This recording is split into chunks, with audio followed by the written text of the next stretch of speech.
the screen. Like I thought it might, but okay. 3, 2, 1, go! To be the hero.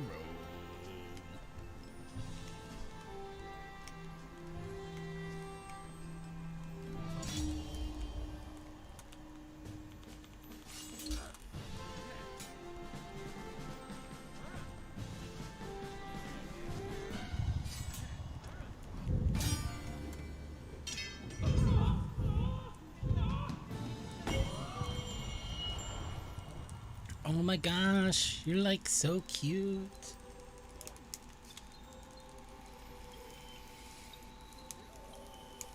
Sorry, your planet's about to end. So your planet, I gotta remember. Sorry, your planet is doomed. Thanks a lot. Bottom 9. Red Sox up 6. Let's go. Let's go, Red Sox. Let's go, Skip Splits. Let's go. Let's go, everybody.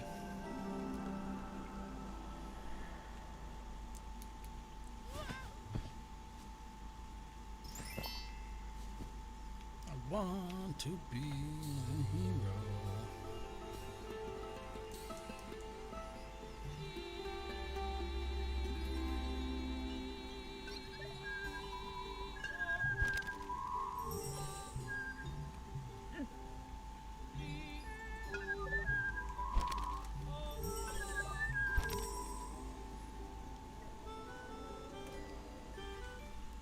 Alright, let's see if we can get any of these cutscene skips here.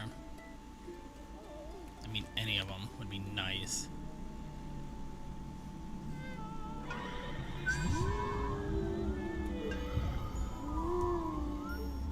Southeast, northeast. Just gotta back up a little bit. I think that did it. Yes. Nice.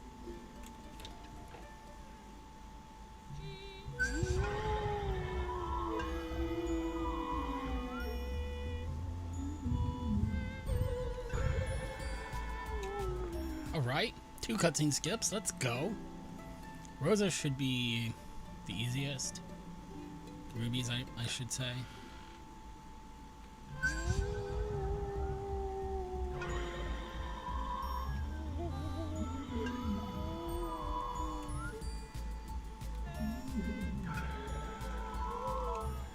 Oh!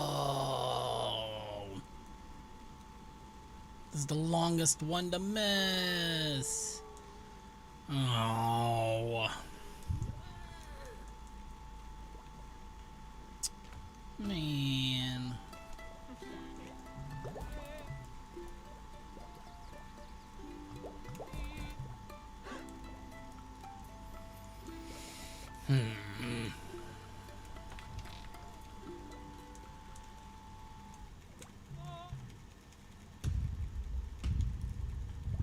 No.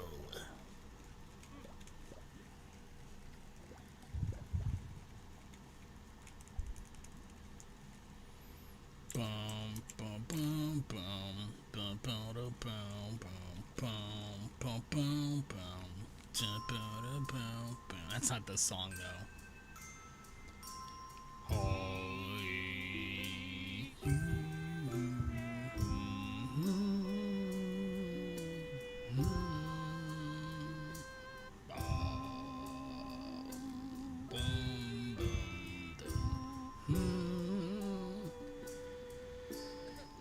Oops.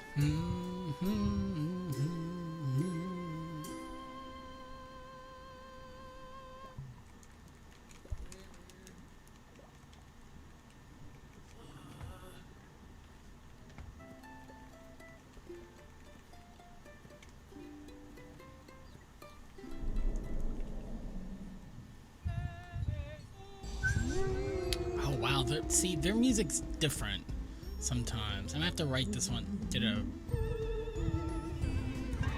because now it's different than what I wrote down. It's vastly different.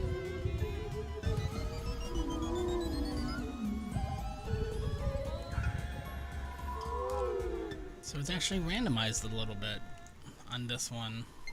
It's a little odd. I don't know why they're the only exception.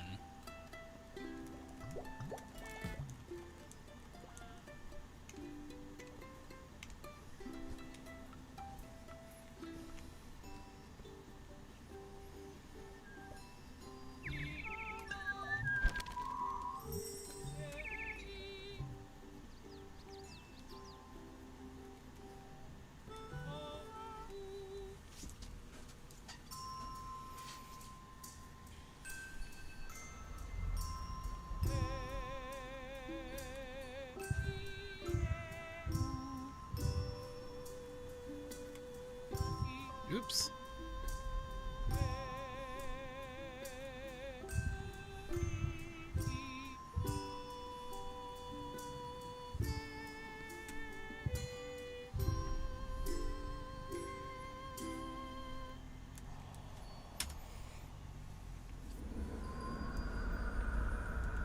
Let's go, let's go.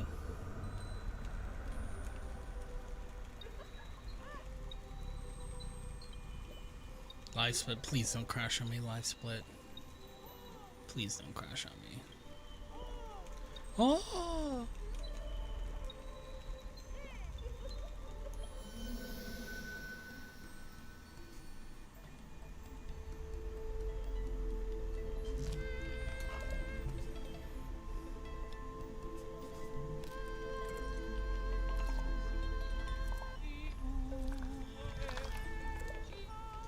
You can actually clip through that sometimes, but most of the time you're just gonna fall back through and not go where you need to go.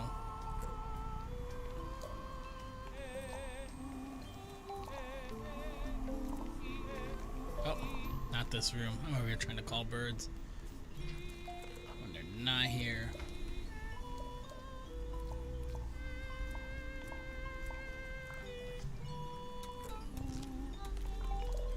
I think he's up here though. Come here, dude. Thank you. Thank you.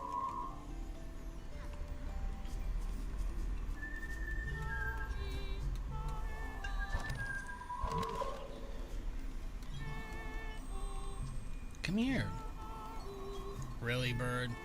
Thank you. I gotta move my notes over. They're all the way over on the other screen. But the problem is the screen that's right in front of me, I'm scared to put anything on it because then I can't see live split. And if I move live split on another monitor, it tends to crash like 5 minutes later. Excuse me. Excuse me. You gotta wait for that first one to reset. I understand now.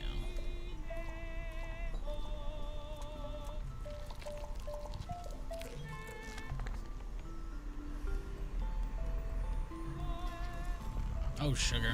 I always forget this is the one. Just gotta hop over on the leaf.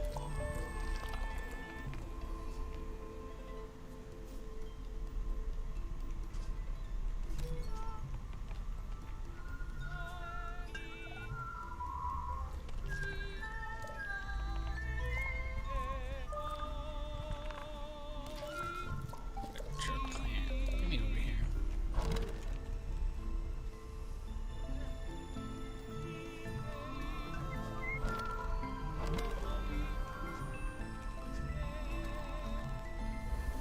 Go.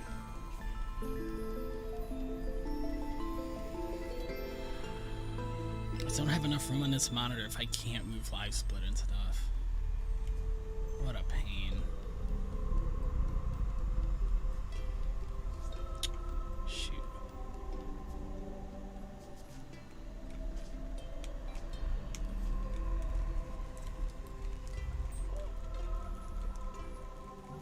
Alright, game over. Let's go, Boston. Oh, man. Two more games. This one I'll win 2 more games.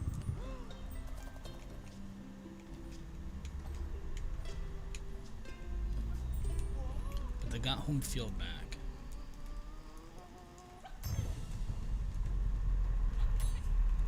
Go in.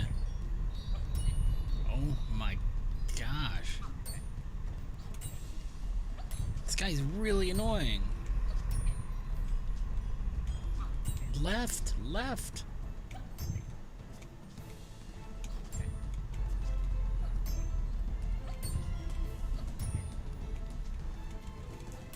Go through the door.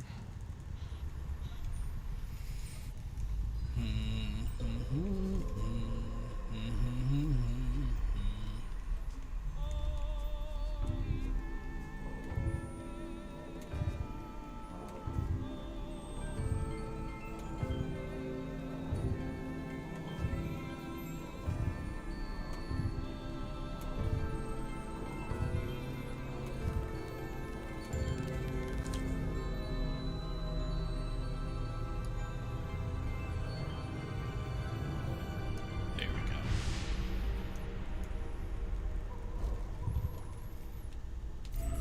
What?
Life.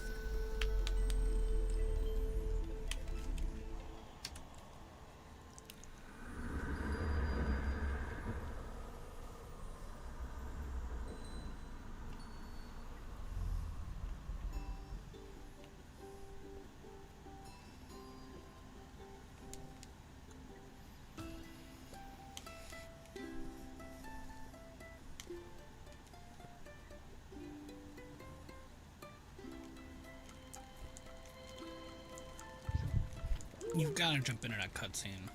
Save a little bit of time.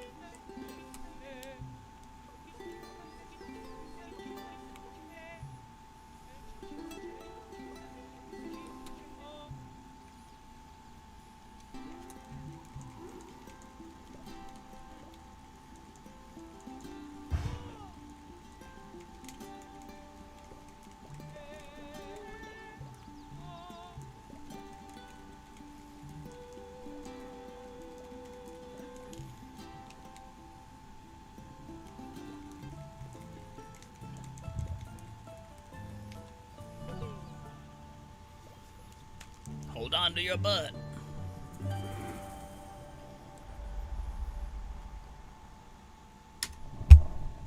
Thud.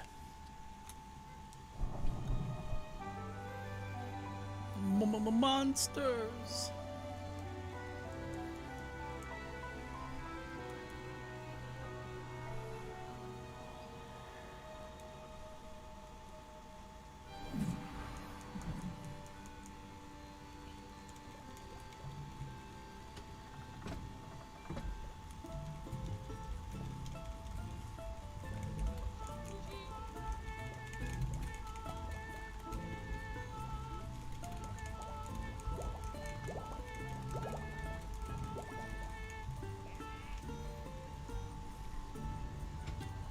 PETA?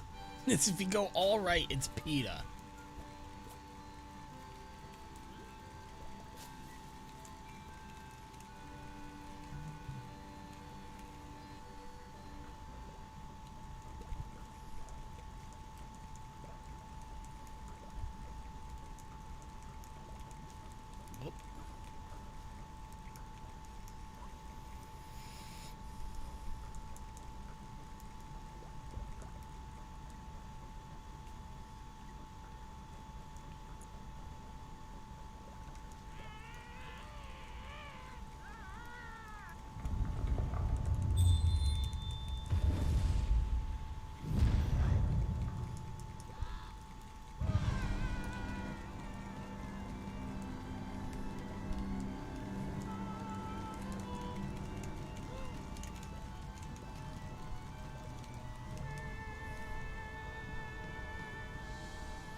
on.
Really?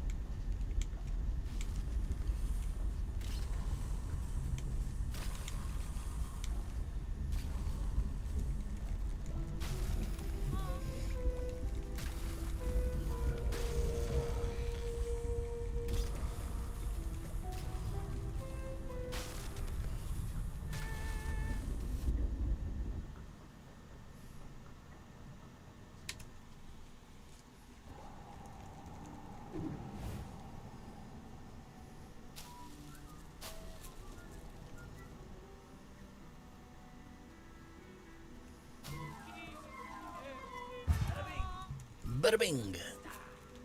Stop.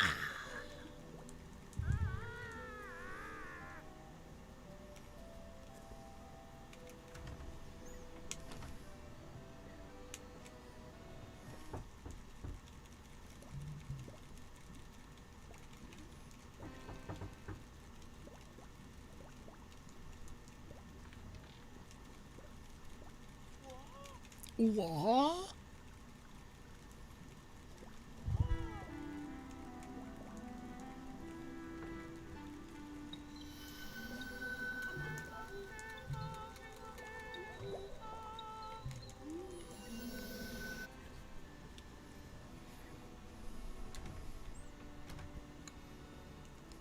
Alright, so for this chapter of the game, we're trying to put together a band.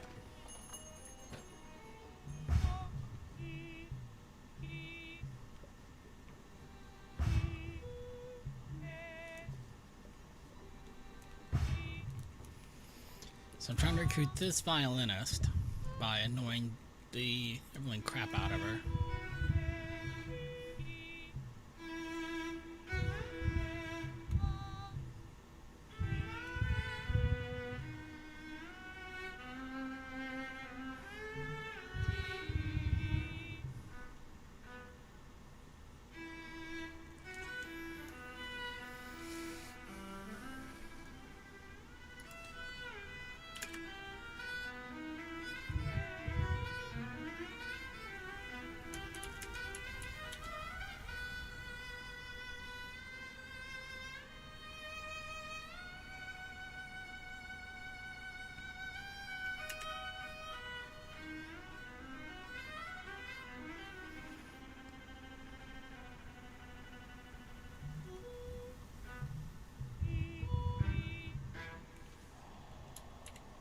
So since we can keep up with her, she offers to join the band, because May's been trying to form a band for a while, but Viola wasn't joining if it was just the two of them. Since we got a singer, apparently now maybe Manny's got something, actually got something going here, so she's willing to join. As far as Ash, our accordionist, she doesn't think she can join. She doesn't want to join because she wanted her first performance to be playing accordion with her mother, who just passed away. So we're going to speak with the ghost of her mother.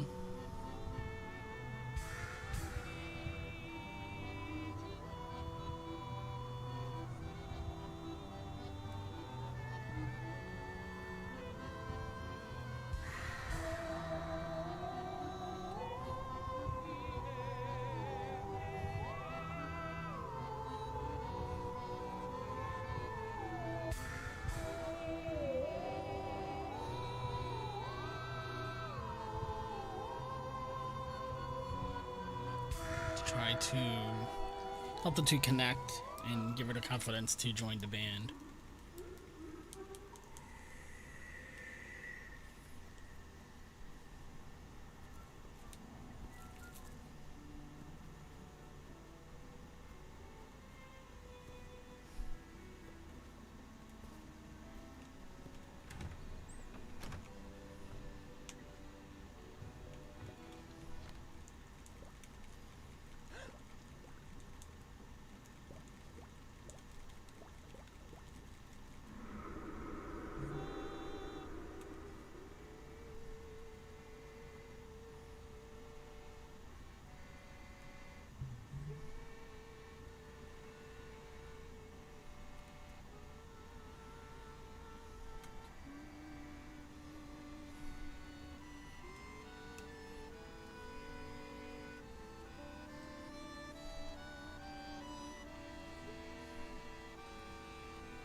It's hard to see because I'm focused so much on what I need to be playing. This is a really pretty scene with all the butterflies and such.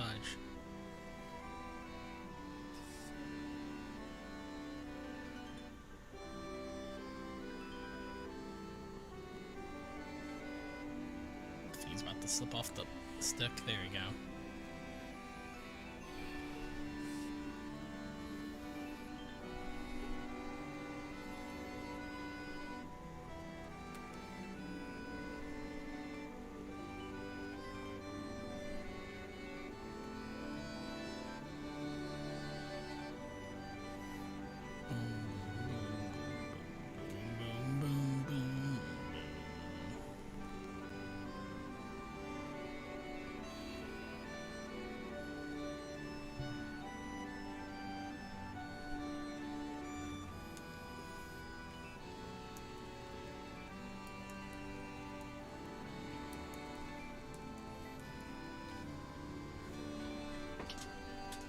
I don't know what it is, but I've been having the munchies every time I start streaming lately.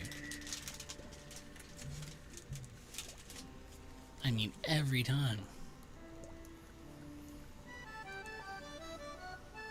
Oh!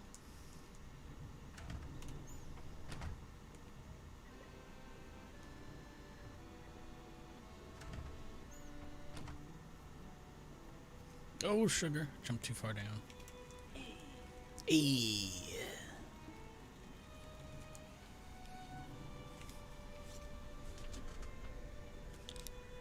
AC's definitely on. I don't know why it's so hot in here.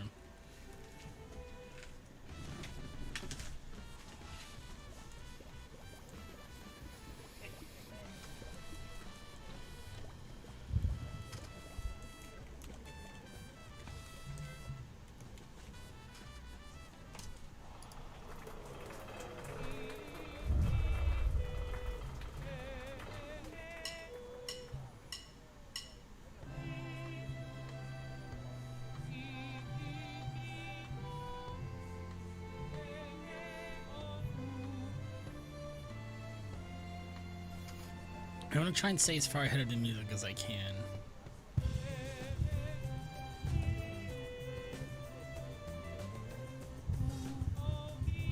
I don't know how I dropped that one. Oh, because I'm going the wrong way.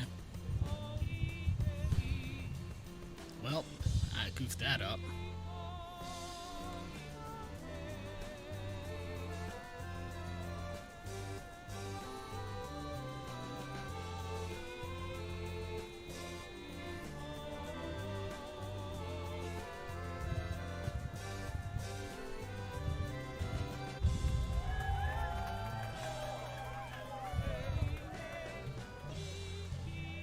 Are you kidding me? These corners are killing me.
Excuse me.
Miriam's never gonna believe this.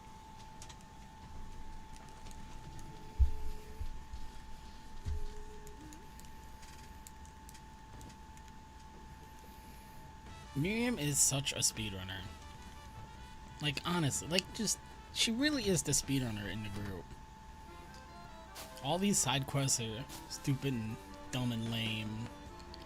She just wants to fly everywhere. She wants to blow things up. Quick, fast, and hurry. Where am I going? She ain't got time for all this pointless stuff. All this fluff and story filler and all this junk. We ain't got time for that mess.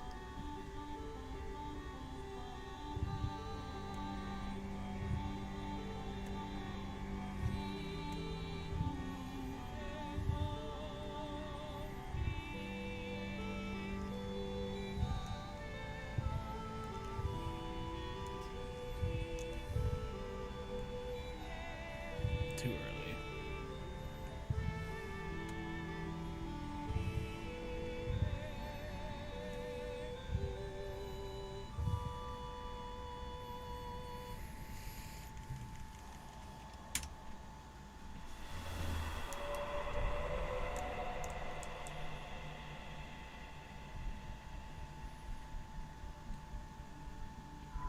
What to do with my notes?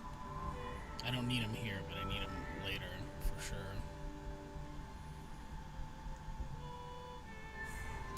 Please take me where I want to go.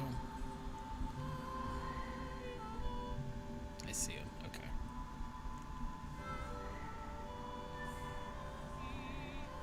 No, really? Are you for real right now? Get me up here. Thank you.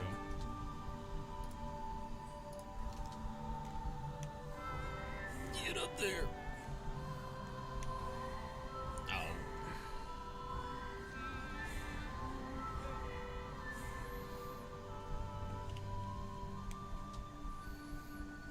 I think behind Chaoscape, this might be my least favorite scape, if you will. I feel like these wind currents just do not want to obey me sometimes and do what I want them to do.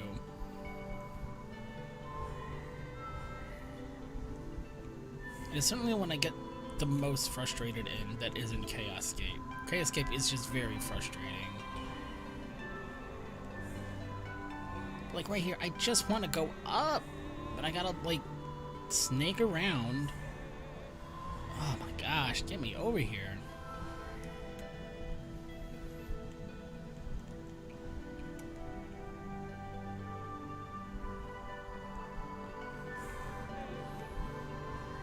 Yeah, remember to snake around here too, but I'm snaking the wrong way around. What? I got high enough to move the void out point, but I didn't get high enough to change the checkpoint, I guess. Or I don't think there actually is a checkpoint change up here. Man. That last jump had me tripped up forever and a day. And now I think I've got the knack for it, but I just couldn't figure it out at first. So I think a lot of my frustration with it is just residual from how long it took me to figure it out my first couple of times through. Ugh, hello. Can I help you?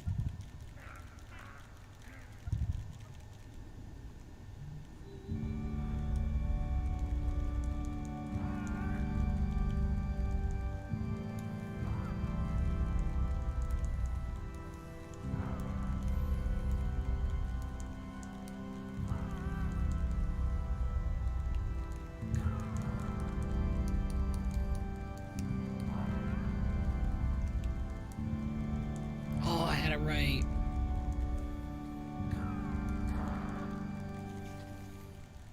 Get out of here, Birdo.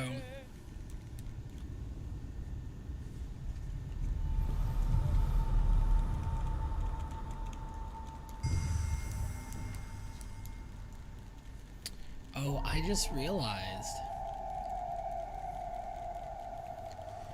Like, she talks to us, and she's pleasant with us. Well, relatively pleasant with us. She's obviously very paranoid, but she's in her normal form here.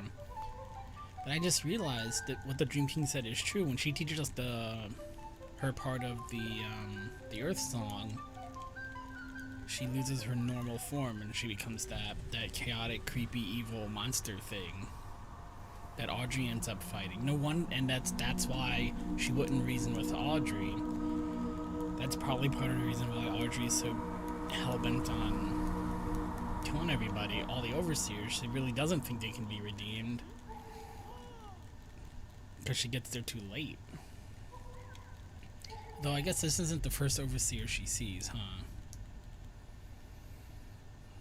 But the point being, even the ones that might be reasonable at the time aren't reasonable by the time Audrey gets to them, because she's not the first one there, I guess.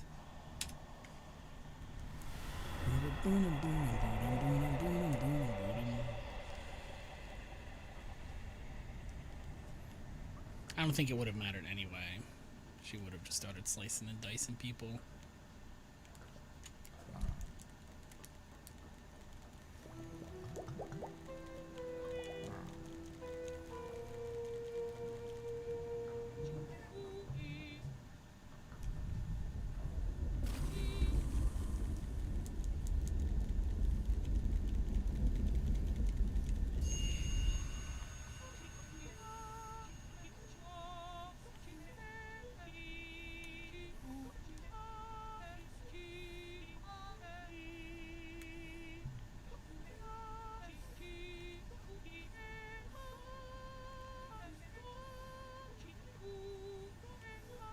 There's so many held notes in this one.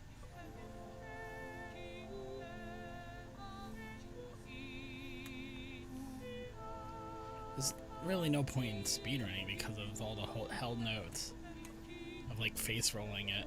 There we go.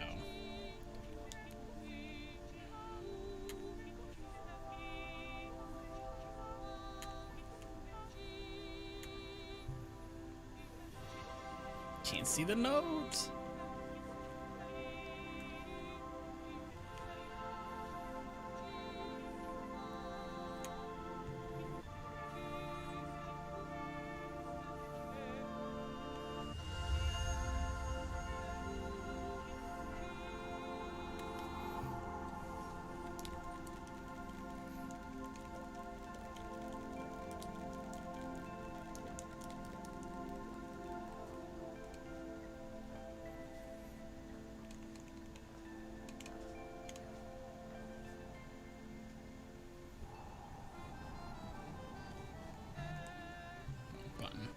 Come on.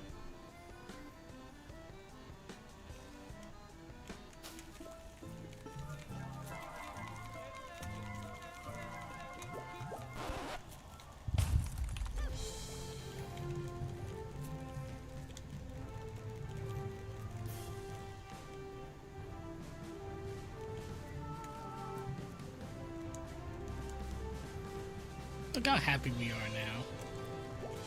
Let's go.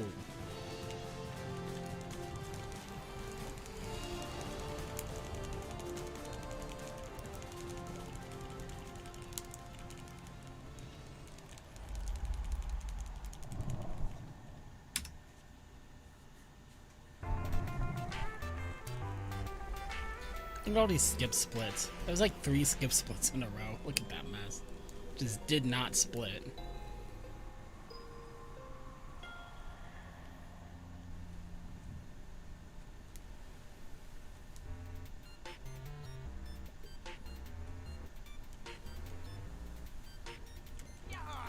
Yarr.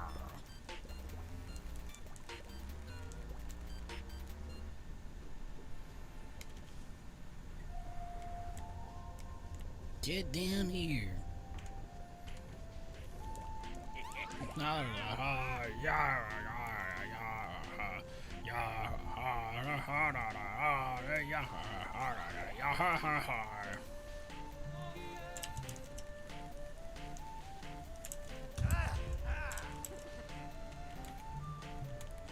I'm hitting it. I'm hitting it. Thank you.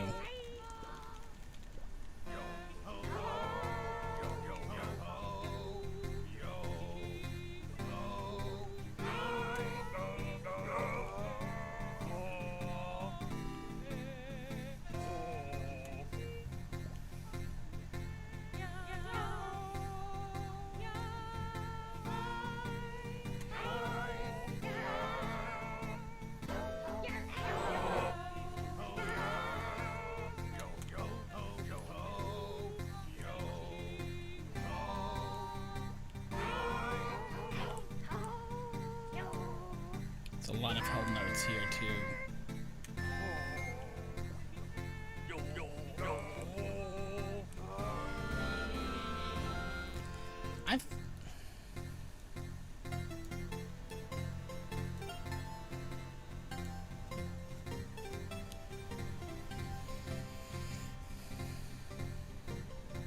I've managed to, I don't want to say sequence break, I've managed to make that cutscene at least look differently. I don't know if it was just a graphical glitch, or if I somehow skipped a verse, or... But something fishy happened, and I haven't been able to replicate it.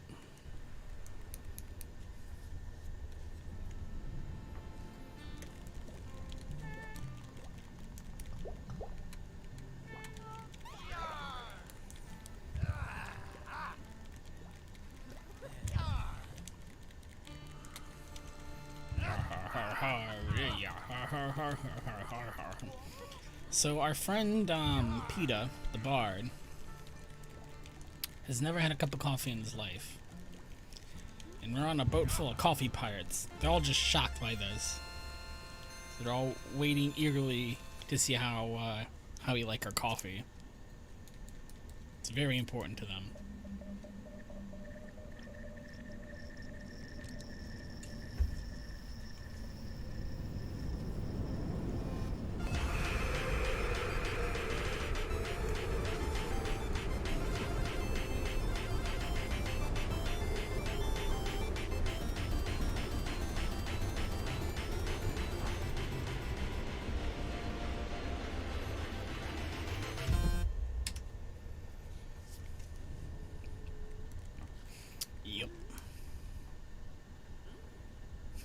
You can see the worried look on her face.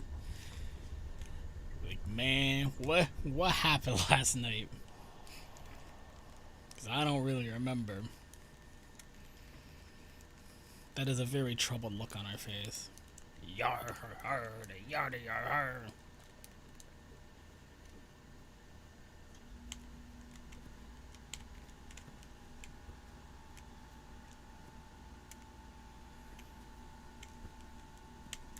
Yo, to the left.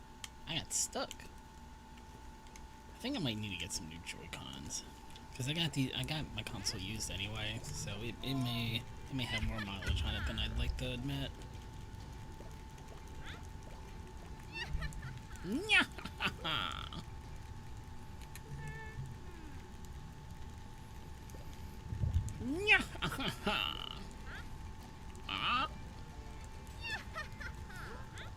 It's such a good sound. It's such a good little evil snicker.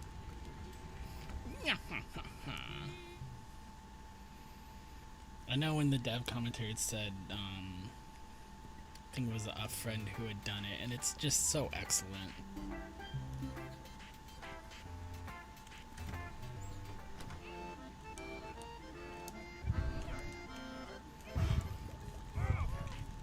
What was Shantoto in Final Fantasy XI? I know hers is oh ho ho ho rather than yeah, but I bet it would sound similar.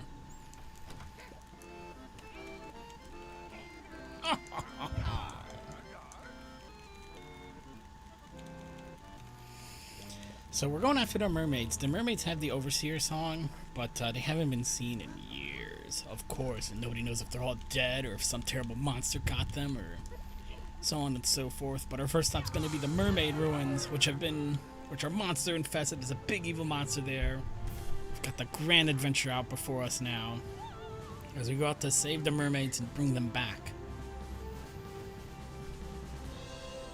Got our theme song playing that because now we got walk-on music now. But this is a song that'll never get out of your head. Never, ever, ever.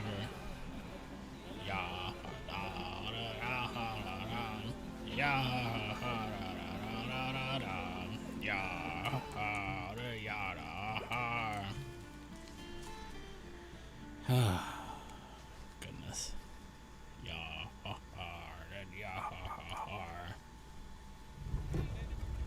So if there's one potential skip that would be worth getting, it's this gate right here.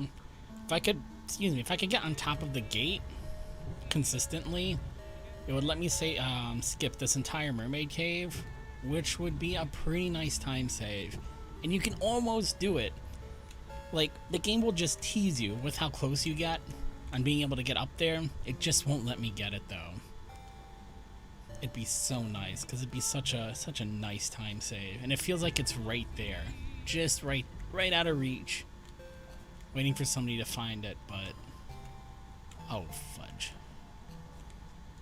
mother of pearl, get up there.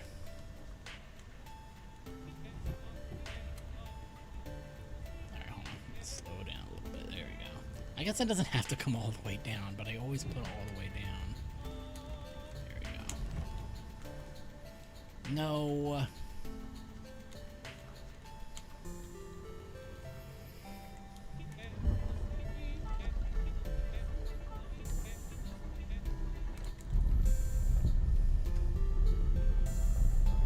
Missed the split again.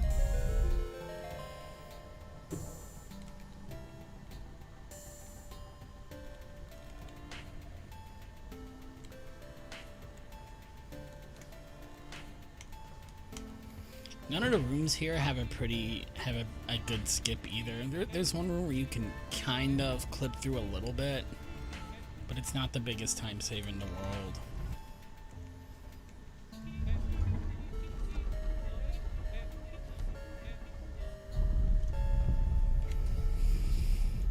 And there's no way to cross that gap at the top without all three of them up. At least not that I've been able to find. I don't think any of the dances actually affect movement speed. I'm pretty sure that's a rumor. I have tested them out and I didn't find any way to increase my speed, but maybe other people have better luck, or my testing's just bad or something like that. But that's another jump. You can almost make the jump from the middle platform to the other ledge. Almost, but not quite. I'm sure if it was easy to do, it would have been patched out way before release day. Make sure you jump across these gaps. It's not like Mario, you can walk across the one tile gaps. No, not here, it's too thick. Come on, get up here. That's the one you can kind of clip through. Wow. Nice jump, Mike. There we go. Like I said, it's a very minor time save there. That comes one of the coolest rooms in the game. It's so much fun. Unfortunately, having the most fun possible is, of course, I think, going to be slowest.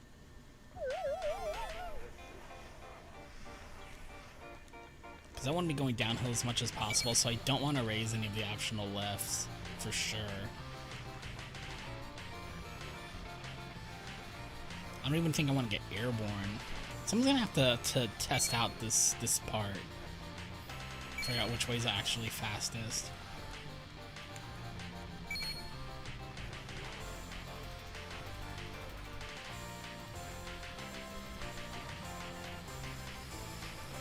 If it matters at all, to be honest.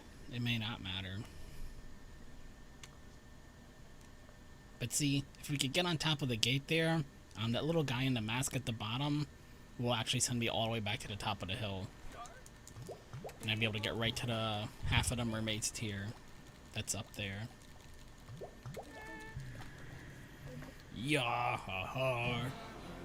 Ha ha da da da. Ya da da da da da da da. Ya da da da. Ya da da da. Ya da da da da da da da da. I'm skipping it.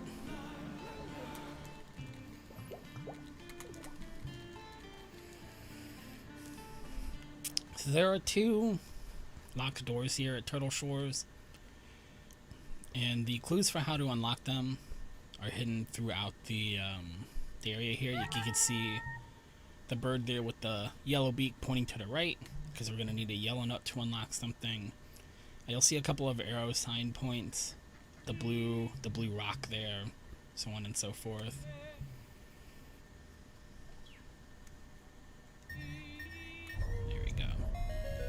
The password's the same every time, so if you know what it is, you don't have to look out for them, but if you're curious, that's where it comes from.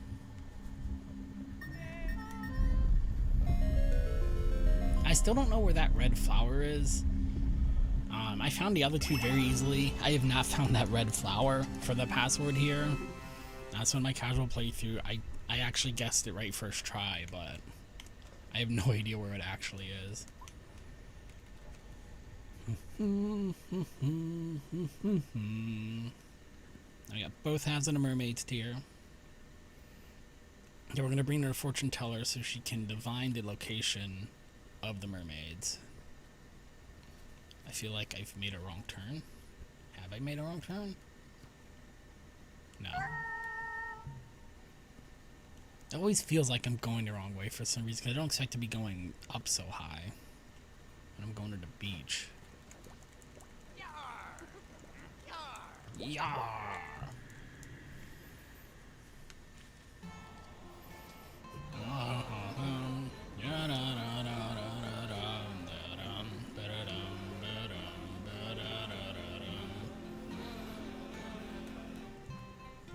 I should have parked a little bit closer to shore. It takes a while for it to figure out what to do from there.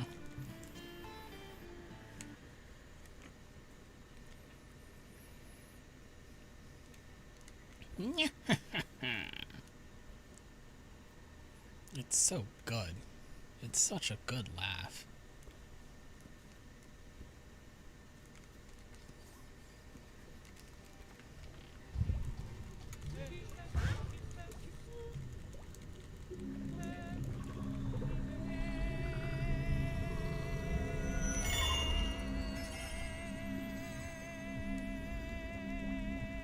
I'm not holding this note for nothing. I'm waiting for the minigame to start.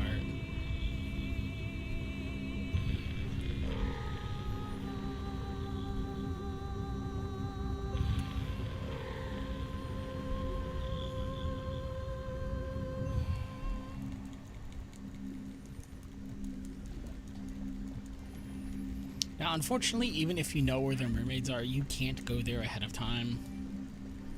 Otherwise, you'd be able to skip a big chunk of this chapter. And honestly, it's not like they're super well hidden. You would probably say, hey, this is a suspicious looking place to look, and stumble on them anyway. And skip about half of the chapter without meaning to. Which is not fun. So I do get it, but from a speedrunning perspective, it's a bummer.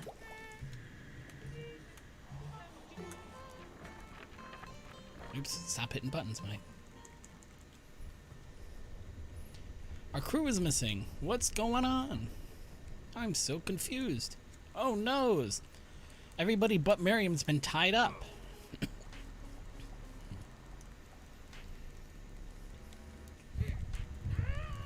Miriam's gonna blow the guy up, and we're like, no, don't do it. We're pacifists. Grab a cup of coffee down here. Now you got a couple of options here. You can take the sword. If you take the sword, Big Burly Man just knocks it out of your hands. If you take a gun, Miriam gets mad at you because he's like, what, I can't blow him up, but you're just gonna shoot him in the head? That's not right. So the cup of coffee is the way to go. You can either give him the cup of coffee and then you have a nice, pleasant conversation that's great for speedruns. It's also great for a plot if you want to talk to him. Take care of the guy. You can also drink the coffee and go Super Saiyan Bard like you did in the cutscene earlier. That'll take care of him. Your last option is just to run into his fist 8 times and not give him any coffee. But that's extremely slow for the speedrun. That's by far the slowest option. I missed it big time. It's way farther north than I always think it is. Here we go. Yeah, So our captain's nervous because the mermaid saved his life once, and then he fell in love with the mermaid, and now he wants to ask the mermaid to marry him. Yar?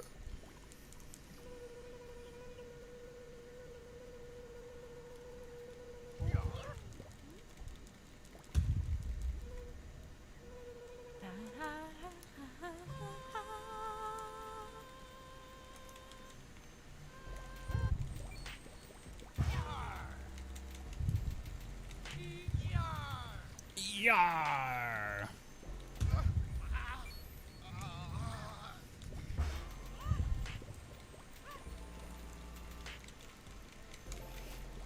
So, they're not interested in coming back to humanity anytime soon. They're sick of humans, but they're willing to teach us the Earth Song as long as we keep their location a secret. So our request to bring back the mermaids has failed spectacularly, but we found them.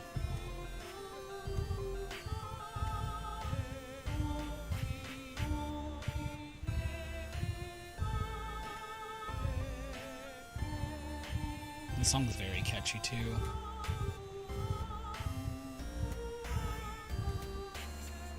Missed the note.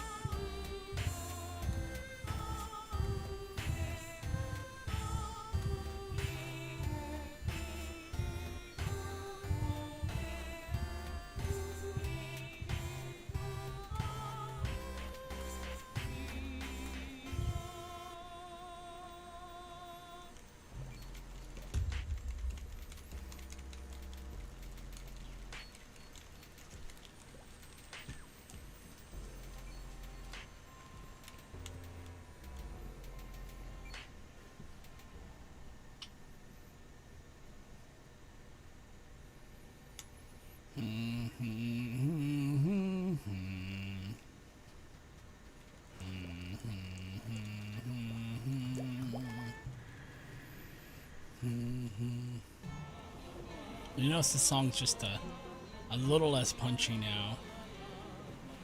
And his face is under the dot, but our poor captain's completely heartbroken.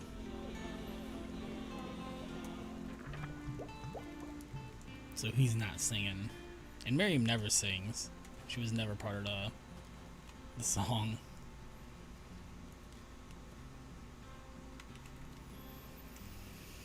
You know, we can say goodbye to all of our crew members. If we weren't, you know, on a speed run, we would be.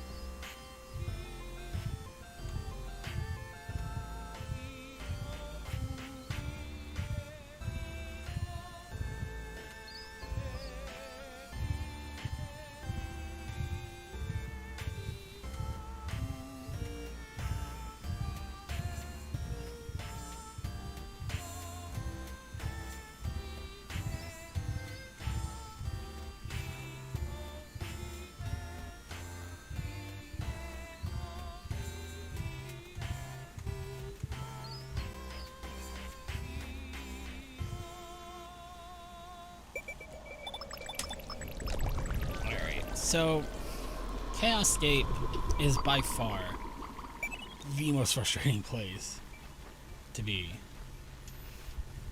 Because I swear that the mechanics change a little bit every time you fall into the void and have to respawn, which means my notes here are great right up until I screw up, and I'm gonna screw up.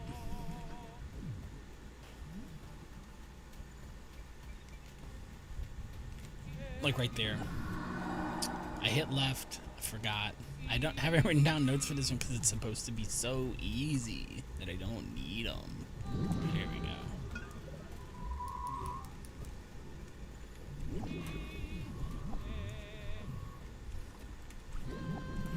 But the frequency of our voice will make these blobs change shape. The first couple of rooms are pretty easy, and then it gets very, very complicated very, very quickly.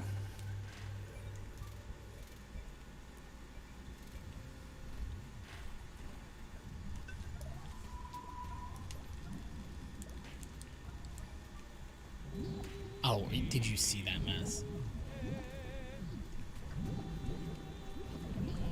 No. Yes. Stop, stop, stop. Okay. There we go.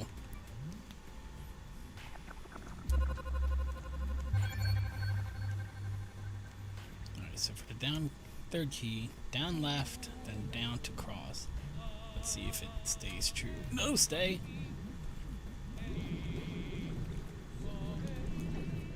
Yes, there we go. Put up and down. Changes this. So we can get this key.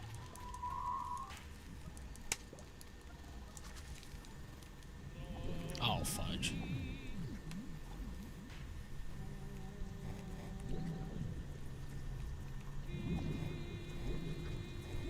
Down right to the door. Stop!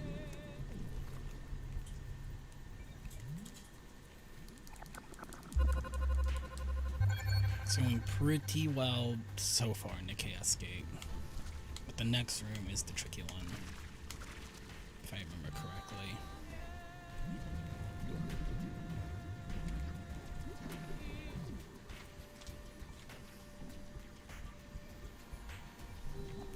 Are you? Oh, what a jerk. There we go.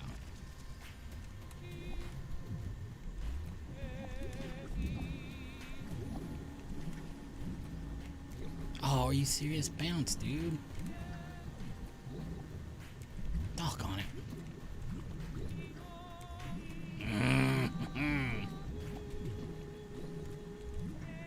No.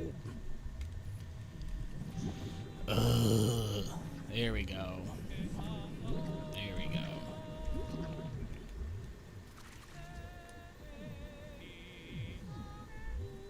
There we go.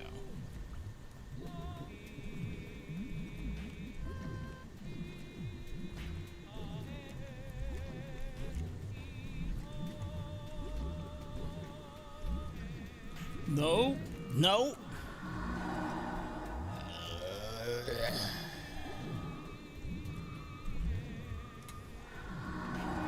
See, I'm holding the same directions and the jumps work just differently every time. I swear it works differently every time you void out. Nope, nope, okay. Yes, alright, so up. Down, there we go. Up. Stay, alright. Actually come down here pretty carefully because there's no ground down here. Oh wow, I'm never gonna pull that trick off again, that's for sure.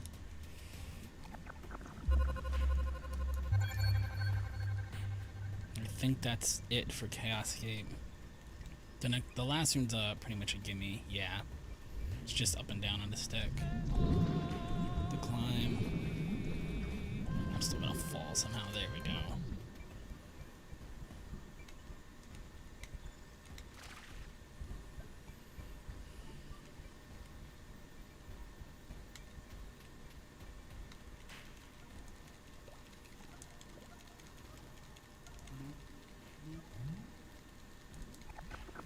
So this is our first sign that something might be amiss. I mean, we know that the overseers are becoming corrupt, and they have to teach us the Earth Song so that we can rejuvenate the land, rejuvenate the overseers. To keep the story short and simple, we need to learn the Earth Song, parts of the Earth Song from all the overseers before they go completely corrupt in order to save the world. What we don't know yet is that we're not the only ones with a plan to save the world.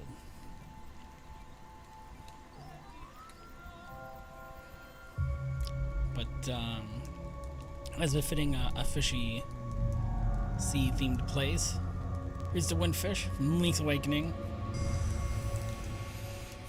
That's the next overseer we're going to meet, and they're dead. And here's a new character. This is actually the hero. This is Audrey, the hero. She is out to kill all the overseers before they go completely corrupt and ruin the world forever, in order to make way for a new set of overseers that will come with a brand new world. Everything in this world will need to be destroyed in a race to make room for the new world and the new overseers. But that can't happen until all of the overseers are dead. And that is the hero's job, is to save the world through complete and utter annihilation, evidently. But it's at this point we realize we're not playing the hero in this game, we are simply playing the protagonist, and that is a very, very different thing, especially in the narrative of this game.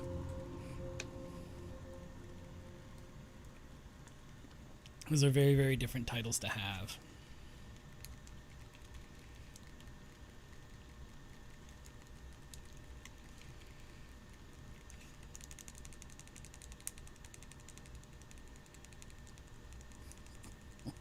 That's dumb. You're being dumb, Bard.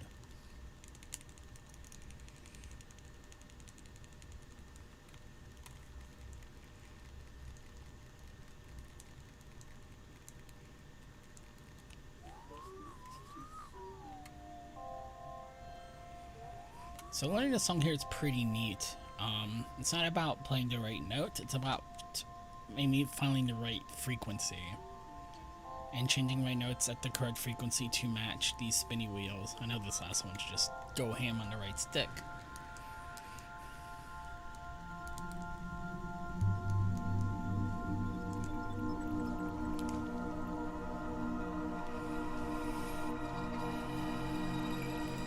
About 7 minutes ahead here. 7 minutes ahead of my old PB.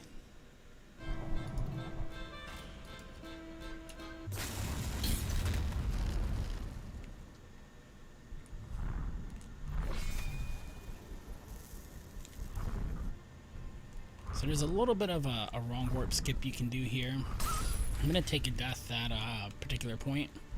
Whoops. And it's going to jump me ahead to the next checkpoint for some reason. Come on, Audrey, get up here. I'm not even in the right room for the wrong warp yet. Take damage. Come on. It's not giving me the fastest way to get there, but we'll take it that way.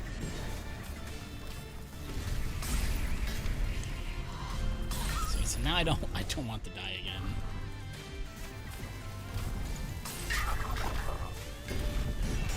I have no reason to fight anything. My health refills every time I change areas, so that's nice. I don't have to worry about getting my health or anything. Get Audrey! Jump! Thank you. What is going on here? Thank you.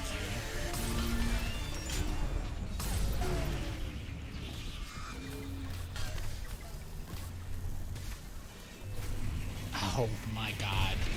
Why am I having so much trouble with this part today? There we go.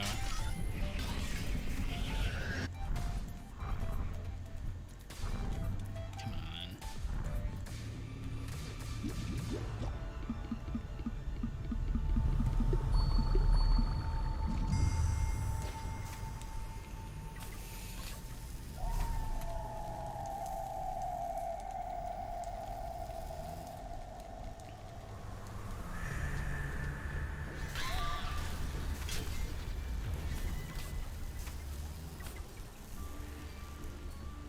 Come on.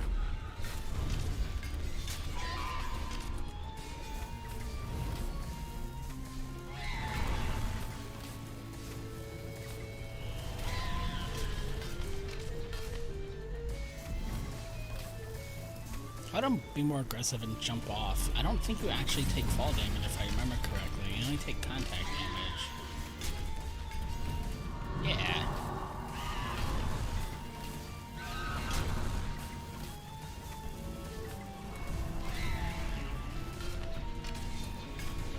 Aw, I didn't get the jump. Also a jump.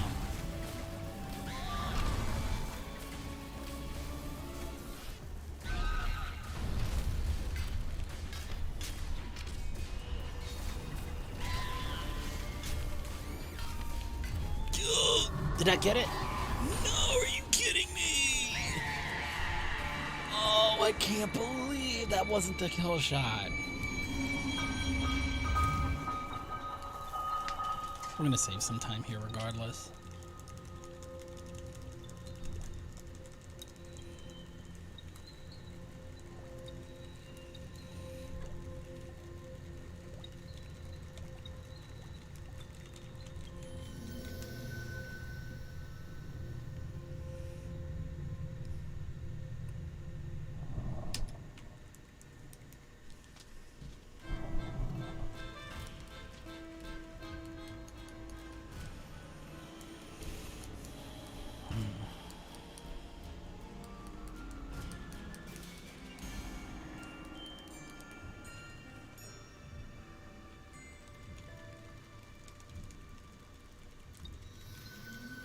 Lil B. She calls us that regardless of what we name ourselves. Lil B. The only person who calls us by the name that we pick is Miriam. And I think she only uses our name once. Everybody else in the game chooses a completely different nickname for us.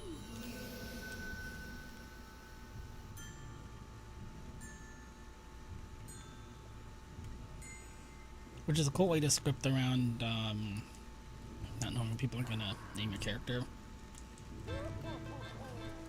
Rather than just plug the name in everywhere.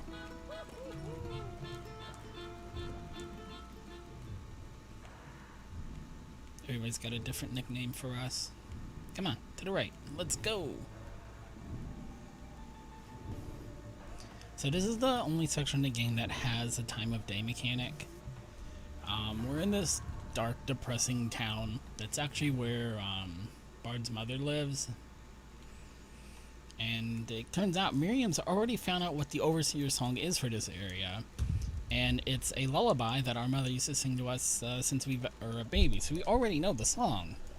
So we're just going to go ahead and try to sing it and get ourselves over to the spirit world again.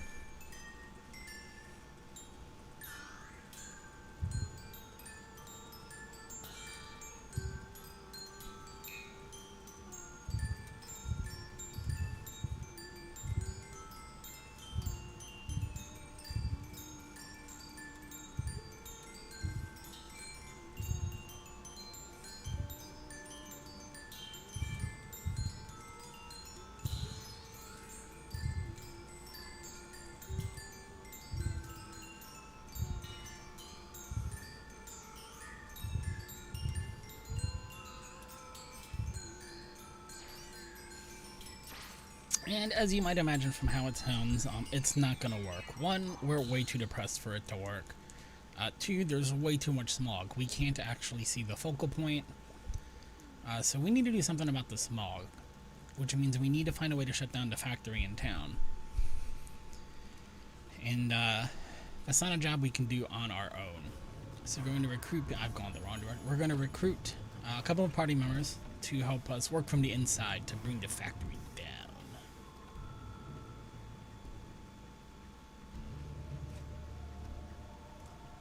I may, in fact, have gone the correct way to begin with. I sure did. Well, I was going the correct direction to begin with. I've now walked all the way around town for no good reason. Doggone it. Wait, no, where's the pub? Oh, I walked right by the diner. Whoops. So that's gonna cost us a fair amount of time. But since there's a clock, as you might imagine, there are timed events. That's too early. No, get out of my way, lady. I should have just done 10 hours to begin with, but I don't want to be late, and I'm worried I'm gonna be late now. Gotta get here quick. There we go. So you can get here up until 10:30, it looks like. And we're gonna help this person here become best friends ever with the dog. The dog was just hungry, wanted some food, so now they're best friends ever. Hashtag besties.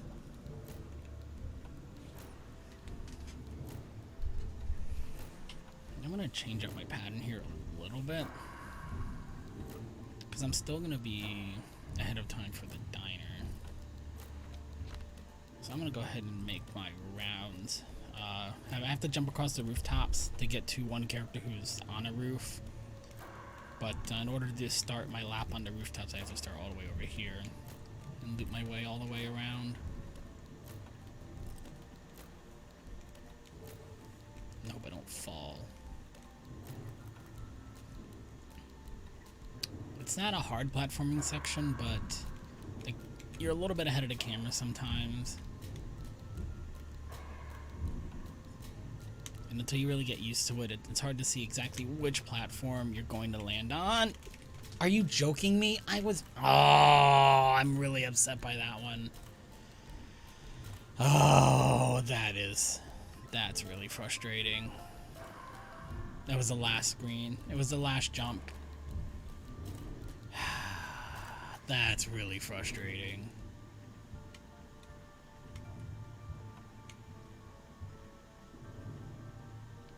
That's unbelievable.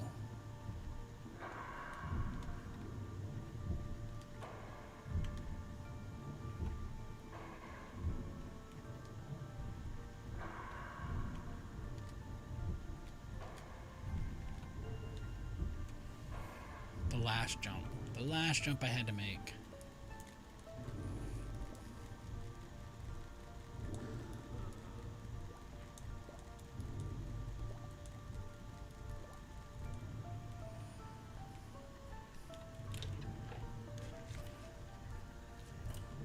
So that guy up there has a guitar, and he wants us to deliver a love letter to Miriam for him on his behalf.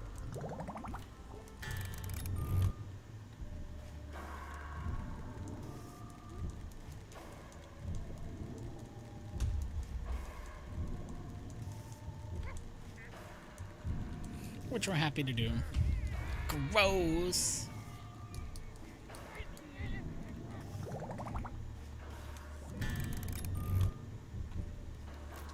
Now I'm gonna head to the diner and hopefully start the little side quest where we're gonna recruit people to take on the factory. Because I've already started making friends, but I haven't been able to ask them to join my party yet because they haven't started the air quote the side quest to bring down the factory from the inside. And this is our resistance leader. They're an astronomer here in town, and they sent us out to find 3 more party members. And we've already made one friend, so we're gonna ask them if they want to help shut down the factory, and they're of course super into it. I think I need to go right from here now.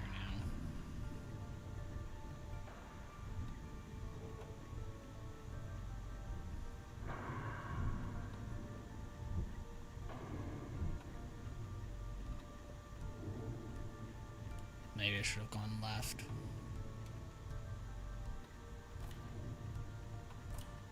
No, here we go.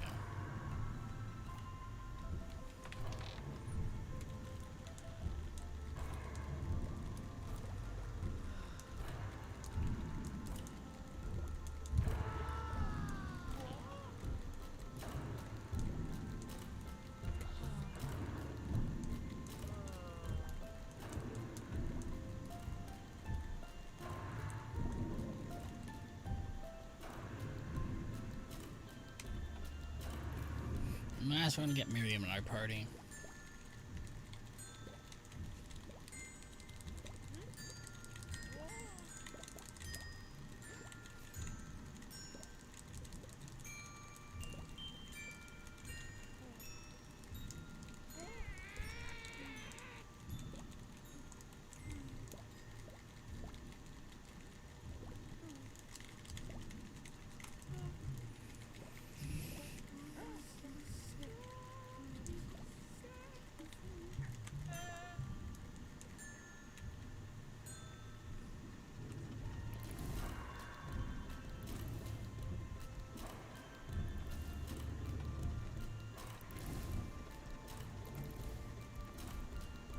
Oh, it's too early in the day to go to the diner for the meeting. Gotta sit on the bench here.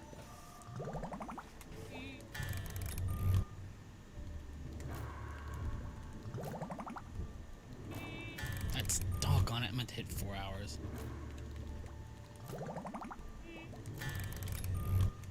This has been a sloppy split. Come on.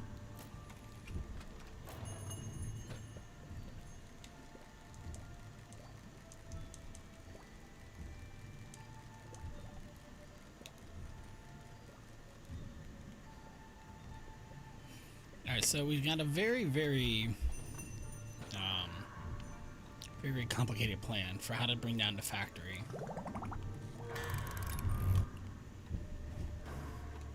And our plan is this. We're all going to get a job at the factory. And then once we're inside, we're all going to sing and dance and make a big ruckus and inspire all the other workers there to rise up with us.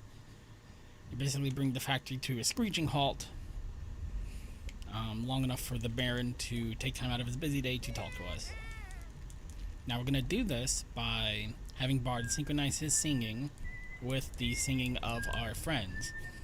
I normally have to go station to station to see what the song is, but I've already written down what the notes are to everybody's song, so I'm going to do it all right here from the start, and I won't have to go chase everybody down.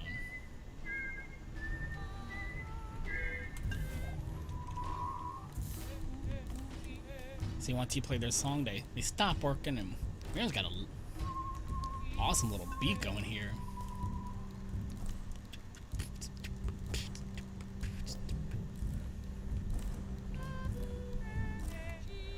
Are you serious?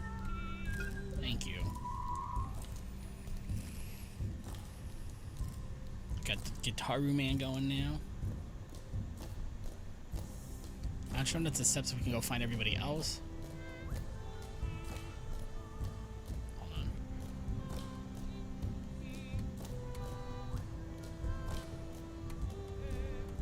I don't hear the jingle. Ah, it's not doing it. I must have written it down wrong. Let's go talk to our trombone player.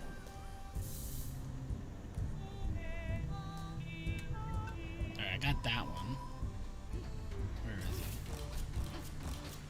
Come on, give me the rhythm, dude. Oh, I guess he's already going. Alright, cool. I must have just missed the jingle. Wait, no, now you're not doing it? You're driving me crazy, dude. I'm gonna have to check that one again, I guess.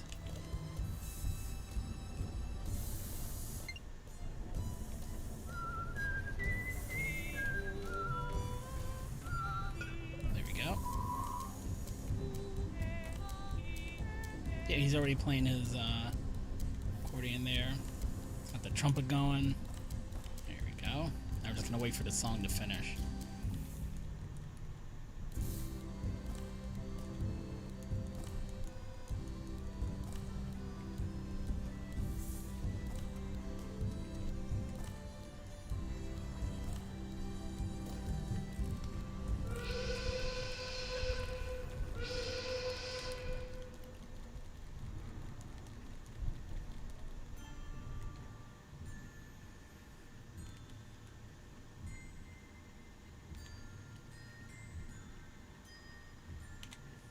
Sugar.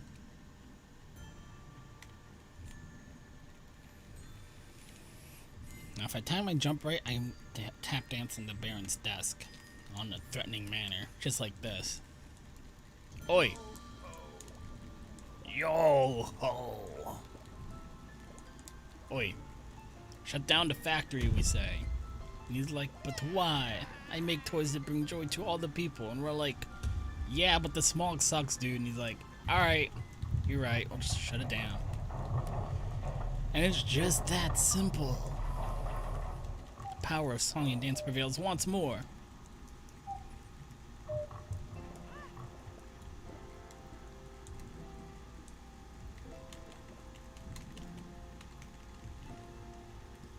You see Bard's in a happier, better mood. He may not be the hero, but he is a hero for shutting down the factory. Now I've got to actually wait for nighttime before I go left after the factory. Why can I not remember left after the factory? I might have to break this down into a couple more splits just so I'm not looking all over the screen for my notes here. I really am going to have to break down my notes a little bit better. I gotta wait for 8.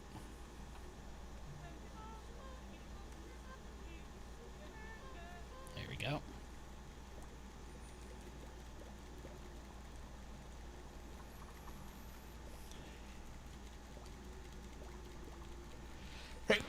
Excuse me.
Here we go. I missed all the splits here. It's alright.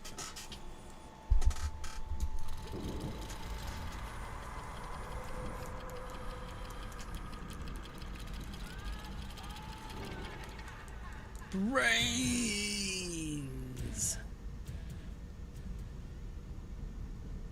Thank you, Gory 4. The raid, how are you guys doing today?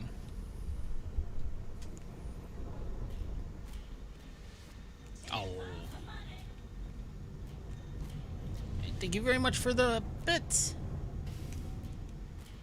I could not see what the number was, but thank you very, very much. Wait, jump. Jump. Let me get past this first room and I can pay a little more attention. There we go. I am doing alright. Mainly because Live Split has not, fingers crossed, knock on wood, Live Split has not crashed in the middle of a run on me today. So that's a nice start. Whoa. And aside from the split I just finished, the run's been going pretty well. 2, 1, 2, 1. Okay.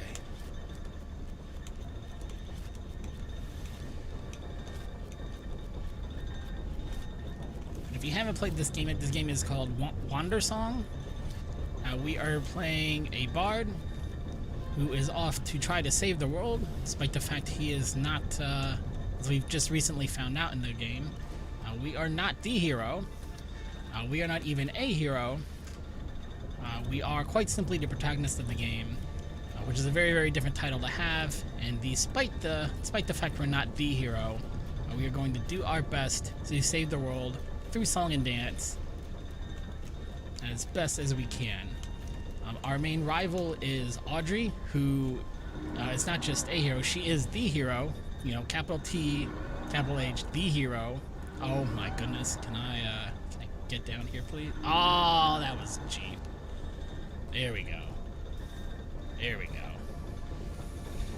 And we just entered what's called Orderscape. And you can see it's got a very, very mechanical clockwork feel to it. And we're going to use the power of our music to change the direction of gears. Mostly I'm going to do actually a little skip right here. That saw blade does not have a big enough hitbox. We can just squeeze through there. And skip a pretty nice chunk of this room, actually.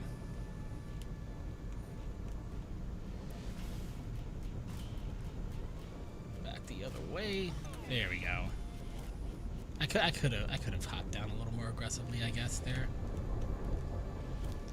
Yeah, this game came out fairly recently, so we're still discovering a lot of new tricks and routing methods through the game.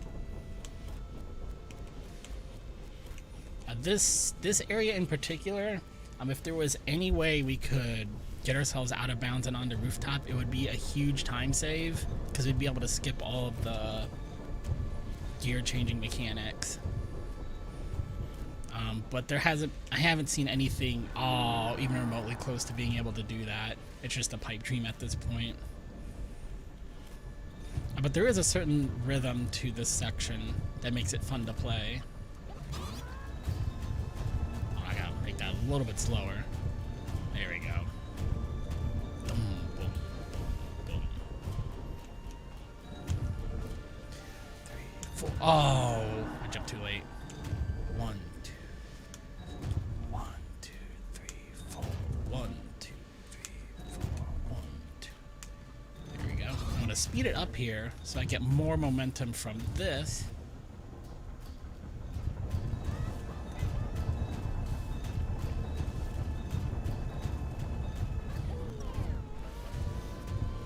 That is not what I meant to do here. Slow.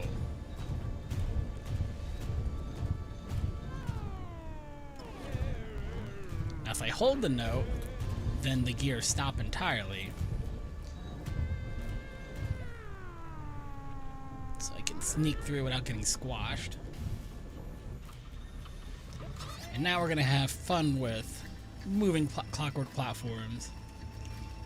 This is such a cool play. This might be my favorite. Favorite little part of the game. It's because controlling everything. It feels so good to control everything the way you can. Fudge. Hold up. There we go. There we go. Wait for the next ride.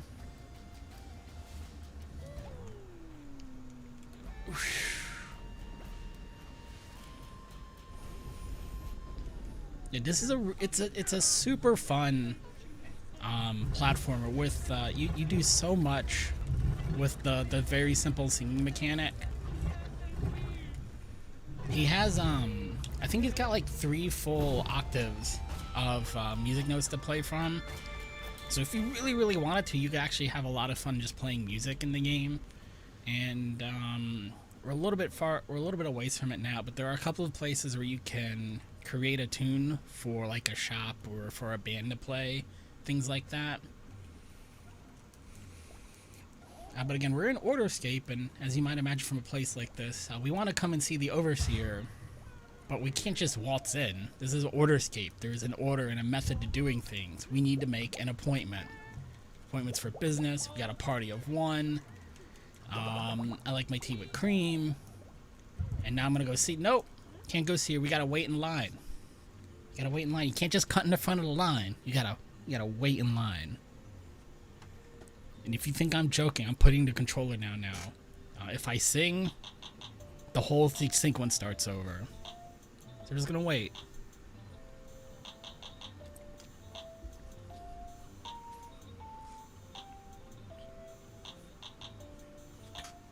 Oh, I gotta get the timing of it down. There it is.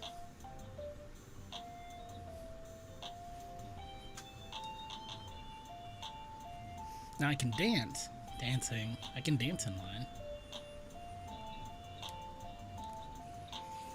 Fortunately, I haven't learned any of the extra dances because this is any percent. What would I have by now? I'd have the pirouette. I mean, I have like 2 dances I don't actually know the name of. They're kind of goofy looking. But caramel, we would learn the caramel dancing, but we don't learn that until the next act if we were to learn it. In any case, for those of you counting at home, that song is exactly 1 minute and 9 seconds long. Completely by chance, but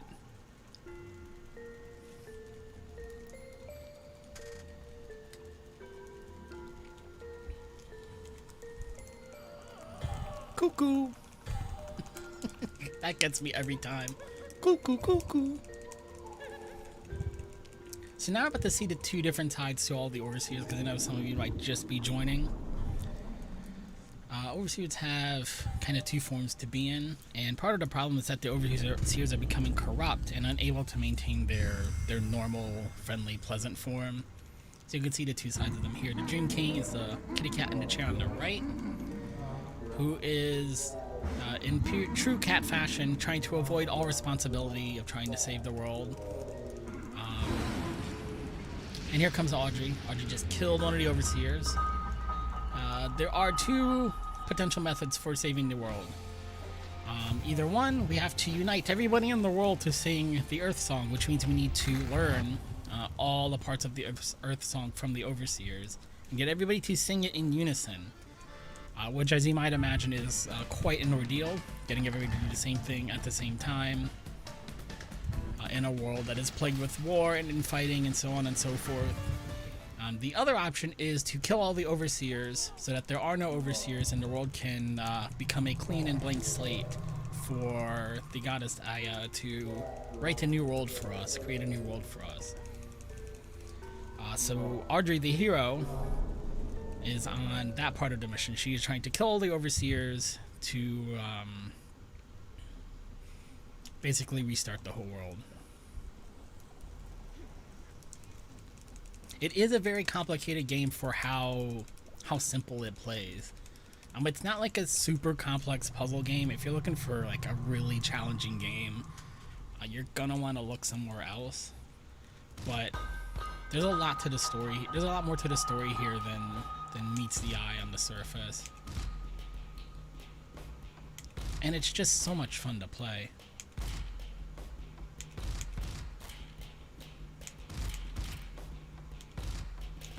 So we're learning the part of the Earth Song from the Queen of Order here.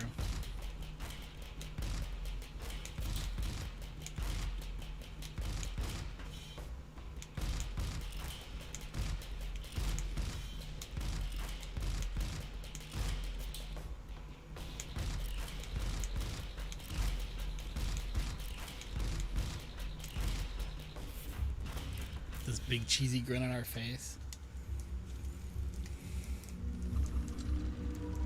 The caramel dancing is by far the greatest dance in this game. I want to start learning, or I want to start running 100% just so I can run around doing the caramel dance, and it's so much fun. You look so goofy doing it. Got this stupid dopey grin on your face. Just shaking your hips. But it's actually as far as the speed route would be, it's gonna be one of the longer songs to get.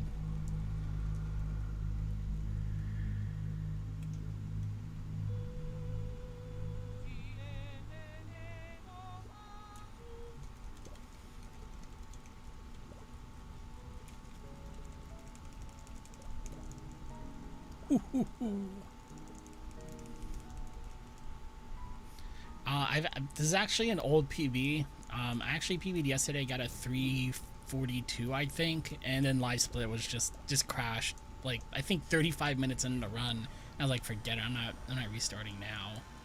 I'll just retime it later.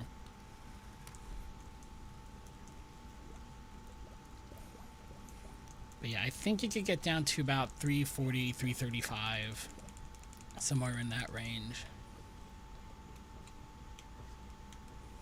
Casually speaking, your first time through, it's about the 10 to 12 hour game. Maybe a little bit longer if you're streaming and reading text out loud and things like that. So this is the last room in the inn that we want to stay at, and of course it's haunted. Look at this cute little innocent grin on our face. It's no big deal. We're just gonna get the key. Can't fight the ghost inside if we don't have the key, and now the stairs are gone, and this is totally normal. Everything's fine. Everything's just fine. I need my notes for the boss fight here, but everything's fine. So one thing about the ghosts is the first pattern that you have to sing to deal damage is the same every time, so I don't have to wait for them to tell me what it is. Here we go. Sugar. I do have to input it correctly, though. There we go. But this ghost has a different mechanic from the ones earlier. She puts down barriers that I have to sing the correct note to get through. And if I sing the wrong note, then I create a new barrier that I have to break. There we go. You can dance in midair here.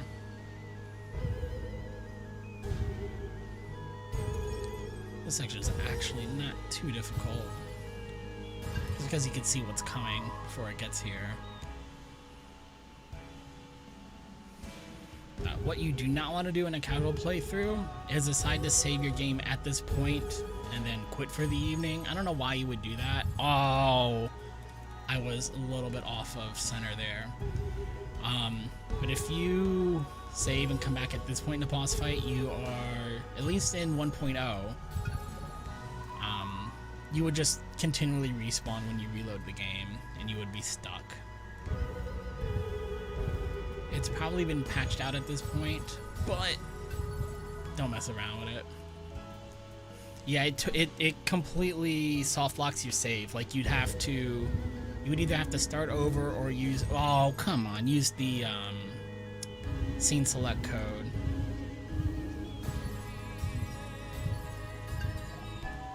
That was a bad boss fight.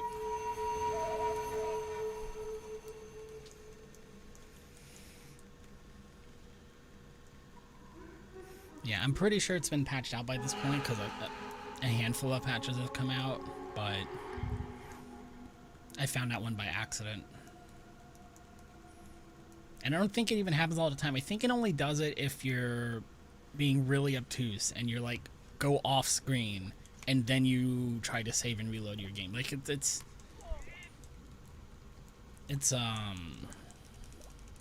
I don't think it happens as easily as I'm making it sound, but it will just permanently brick your save, which is really sad. The good thing being that just in case there were glitches and things like that, they did put in a scene select code and you can just restart the section that you're on without affecting the rest of the game.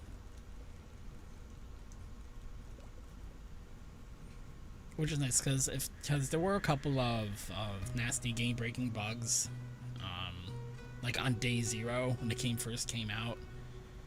But there were workarounds to it until the patches came in.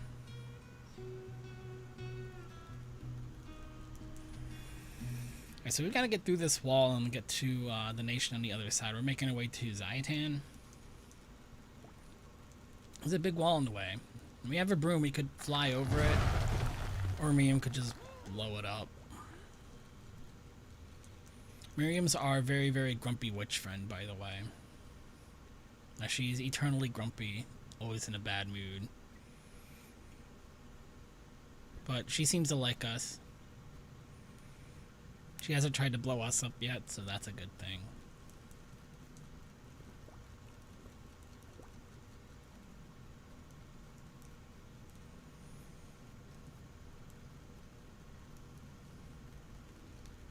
Like top 10 things not to say when you're walking through the forest is, man, these woods are really quiet. Like just don't. That means it's just time to leave. But whatever the situation is, it's time to go. But yes, the woods are very quiet. Now the woods are very, very exploded. Trees are just dead and broken down and... Get away. Yeah, Miriam's adorable with her scowling, eternally grumpy face.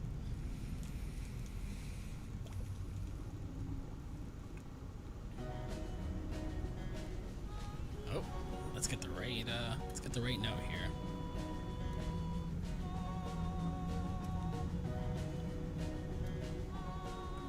So your performance here does affect the speed you get through this section, and I don't exactly know to what extent, but I know if you're playing very, very badly, you go very, very slowly.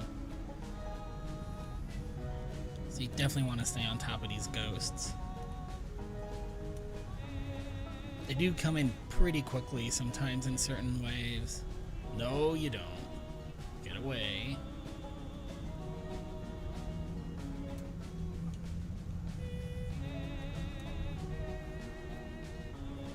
And you can hear the music's a little bit different if you're singing a note that is repelling the ghosts in that moment.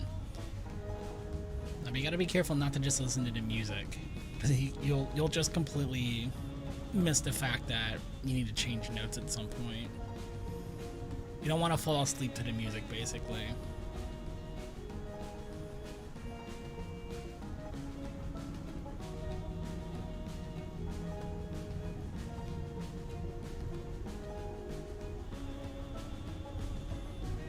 See, I watched the meter, and sometimes I wonder if I should watch the background. But that means I've got to learn my colors and directions on this meter a little bit better.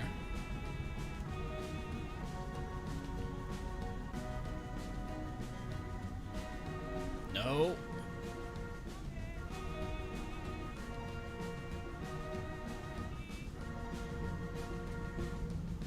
No.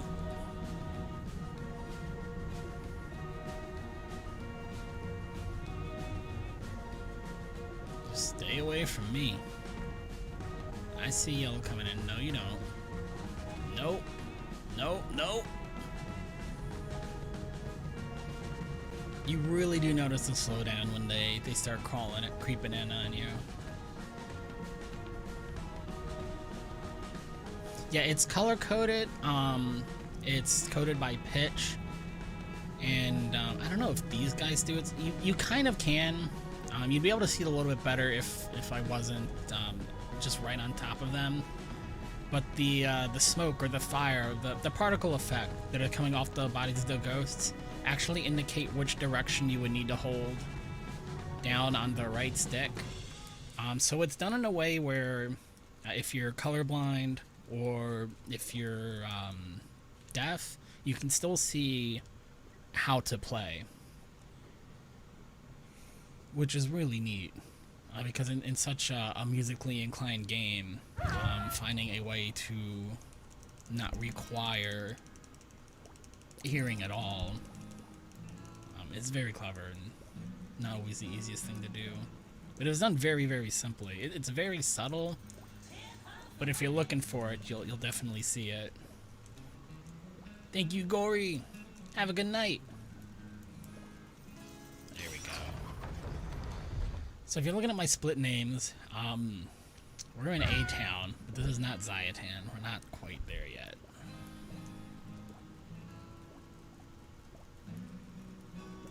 And I think we're going to lose a little bit of time here, thanks to a miserable ghost fight.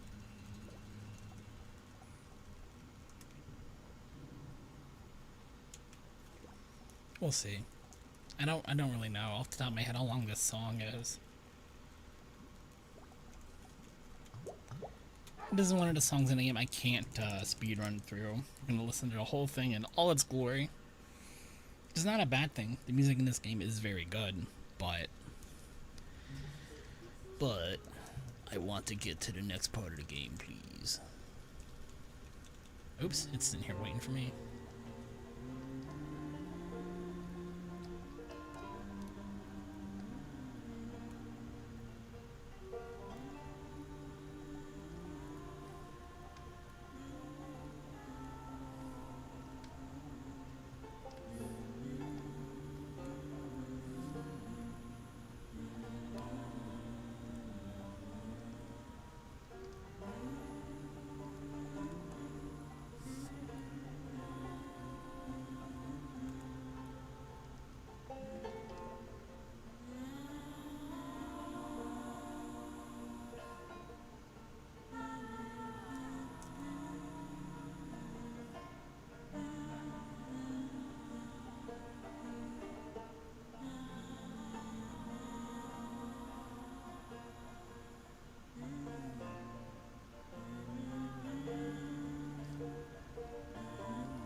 It's a little early there, evidently.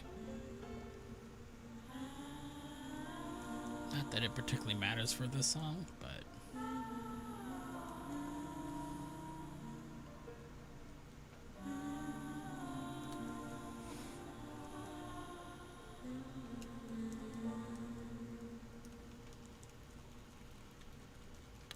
Alright. Yeah, we're definitely going to be a little bit behind getting into Zayatan. Bad boss fight. Bad boss fight.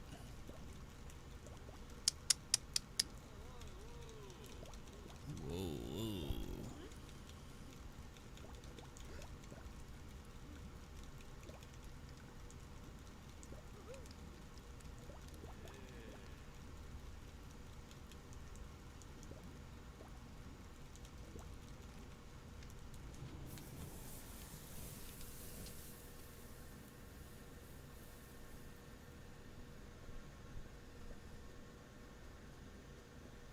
Oh, now I see where Streamlabs adds up the bits for me.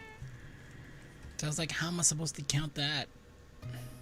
Why are you expecting me to count Streamlabs chatbot? Now I see it. I got a second here. There we go.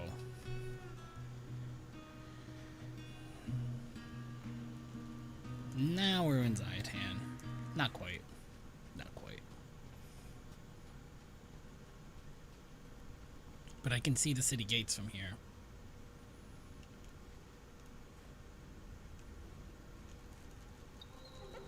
Lil B.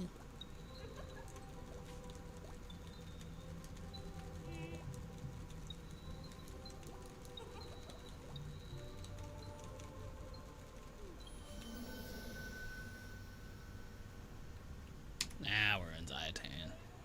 I can't believe it was a gold split. Oh yeah, these splits are pretty old at this point, huh? There's definitely a lot more time to save there, though.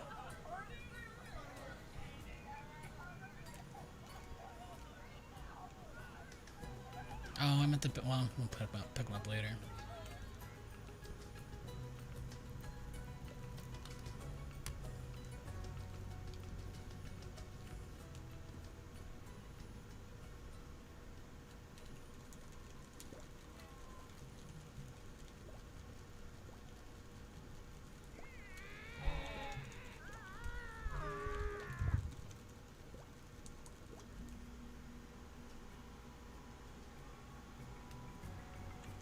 Come on, go. Oh, come on, go down.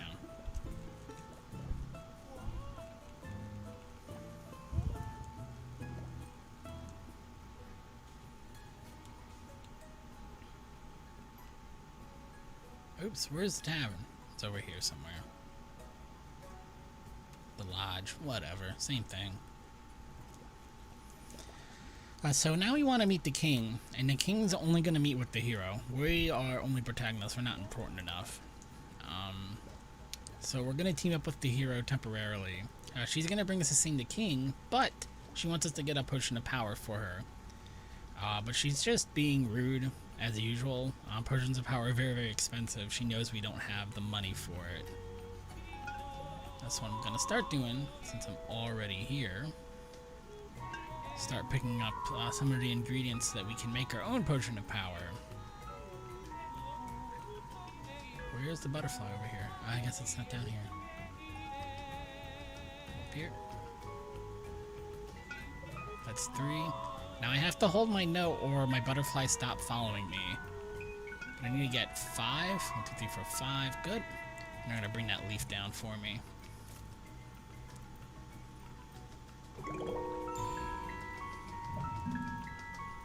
Nice. Oh, neat. Down, down, down, down.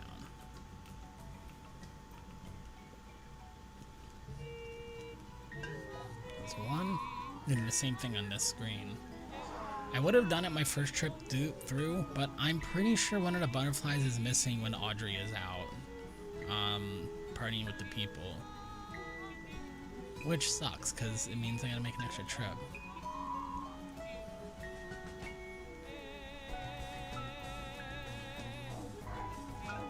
That's 4. That's 5.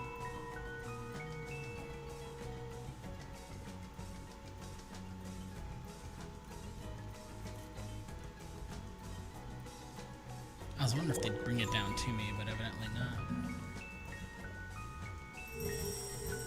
So I'm gonna need those 2 leaves to make a potion. I'm also gonna need a yellow mushroom, I'm gonna need a frog, and I'm gonna need a purple flower.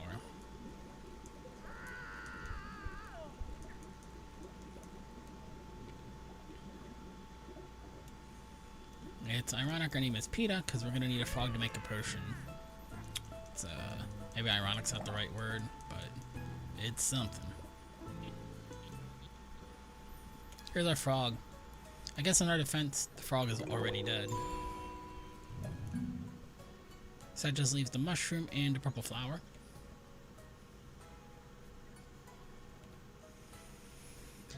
The shopkeep over here is a raccoon person.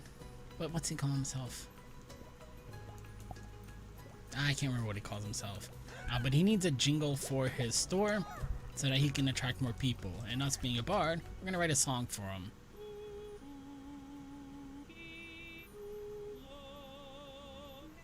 Oh, I fudged up. That's going to be fun to sing.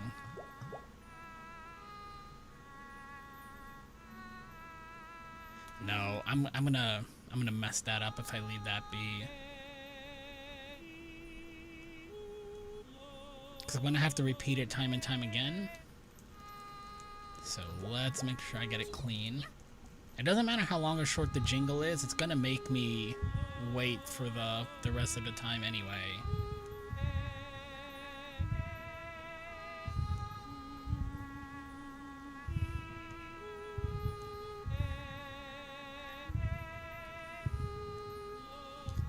That first note's very long.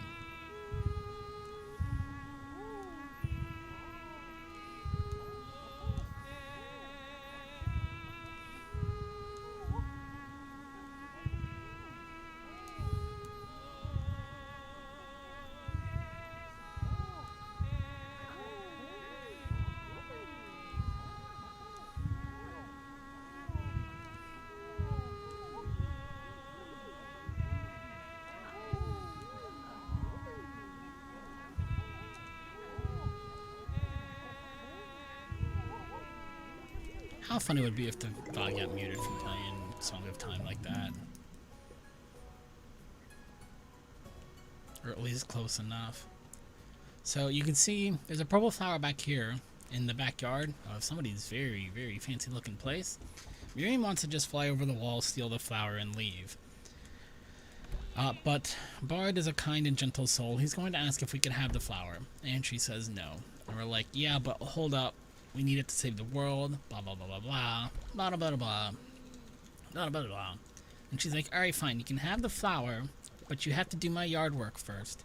And I don't know if you noticed in Act 2 is where it's most noticeable, but I can control the winds a little bit with my voice. So I need to sweep up all these leaves and use my voice to put them over the walls here.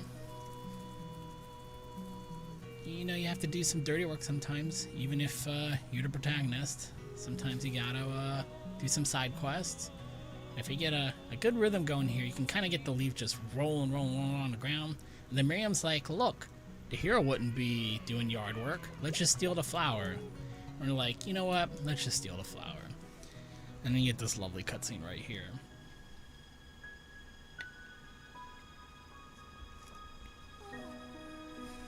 Look, she was baking cookies for you and everything. Look what you did. Look what you made me do in the name of saving quite a bit of time, if we're honest. And then Miriam's like, this is not the right flower, but it's close enough. Maybe. Hopefully. So all of that, it was the wrong thing. You broke the old woman's heart, basically for no good reason. Just hero things. Hashtag just hero things. So now we're gonna brew our potion. Oh, except you gotta talk to Miriam first, I guess, because she ain't going inside.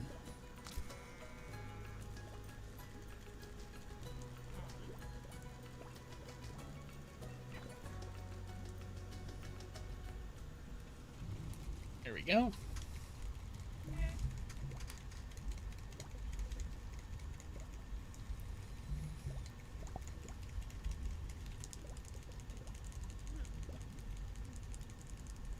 Yeah, you can see from the splits on the side, Act 5 is by far the longest. What? Look at our polka dotted potion here.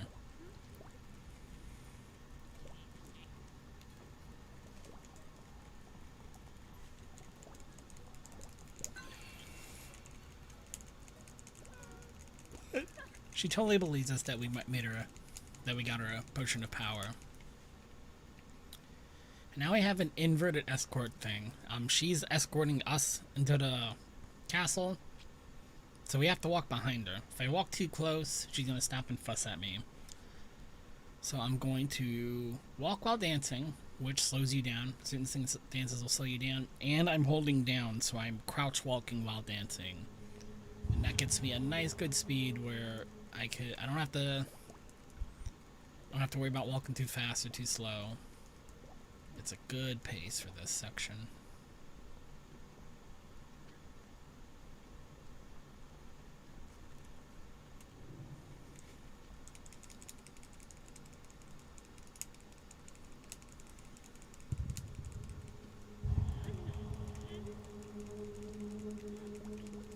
That ghost that we beat at the starter chapter is still possessing us, waiting to deliver a message to the queen that we're about to meet. So that's what the bellyache is.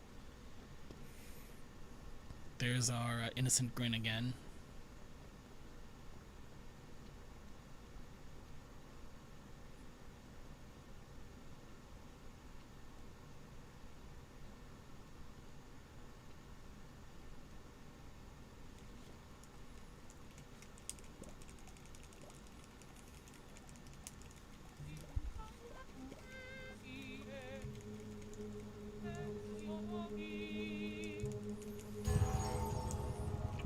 Now, this is a song we can speedrun, as in our performance.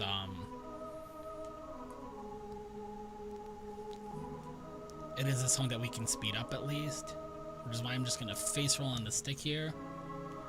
The only exception is if there's a held note, I do have to hold that direction. But otherwise, because this song is so crucial to the cutscene,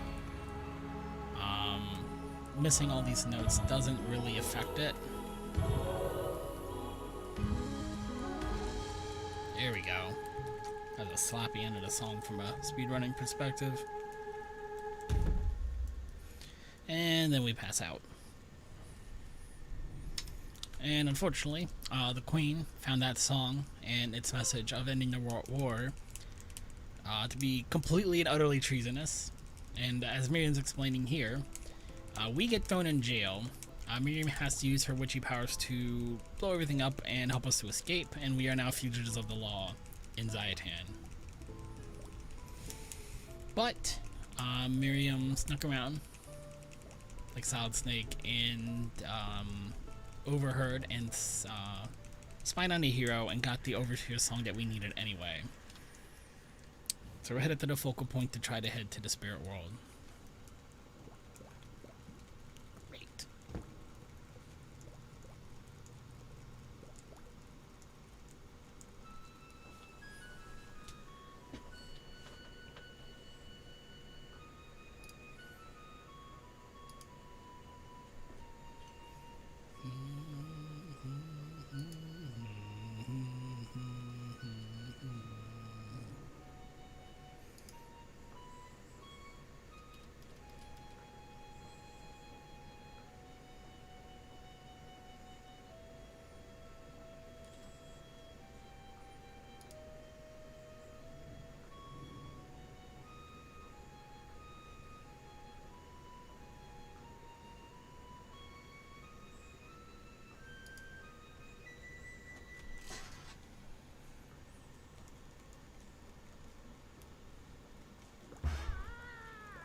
She gets so mad.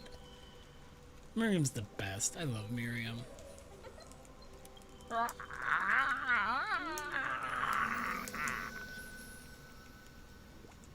This game doesn't have a ton of voice acting in it, but what it does have is just the best. Everybody's angry grunting and yelling and cackling is awesome in this game.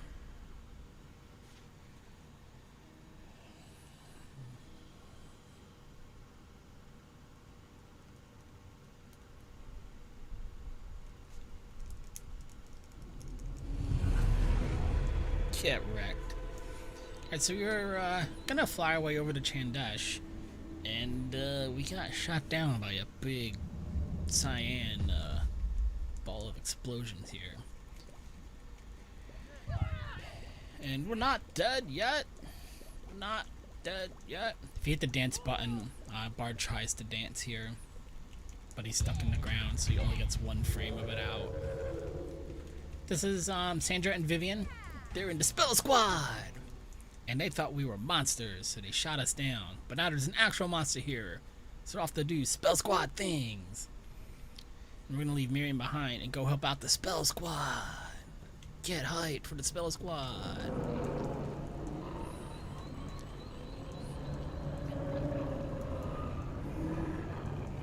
And this is the first, honest to God, boss fight in the game. I mean, I guess the last ghost kind of counts as a boss fight. But this is the first one where we're gonna see the damage we're actually inflicting.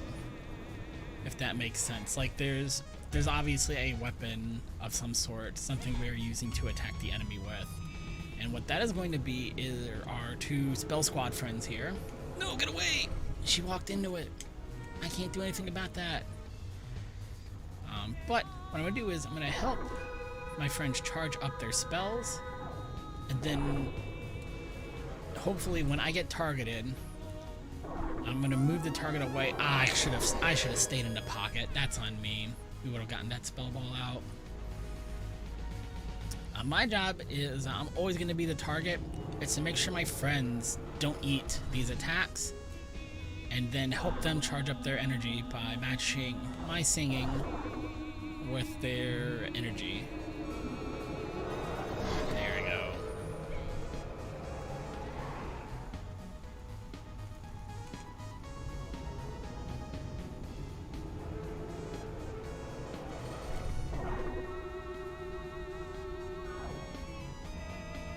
Wrong way. There we go.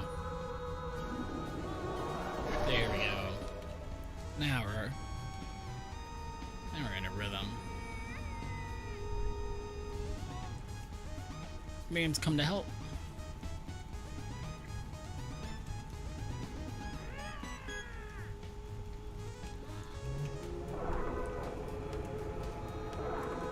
Doggone it, get up there.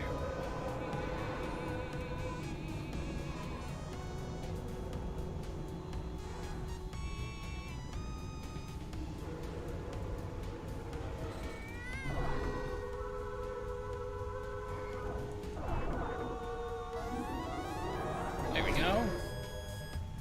Alright, one more hit should do it.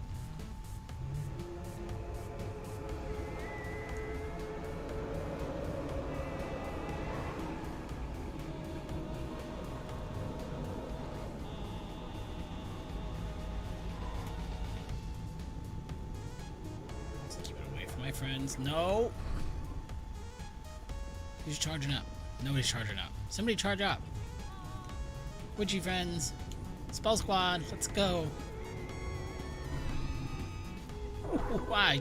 I got that out of the way just in time. Should be able to finish this. Yes. No! One more hit, I guess. Oh. I thought that was gonna do it. I was ready to hit the split button and everything.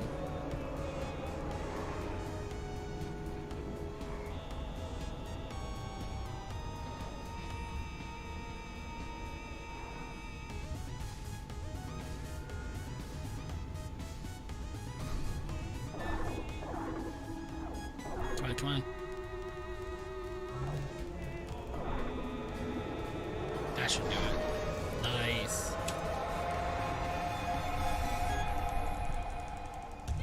Heck yeah! Another down! Woohoo! so angry. Don't woo-hoo this. You could have died.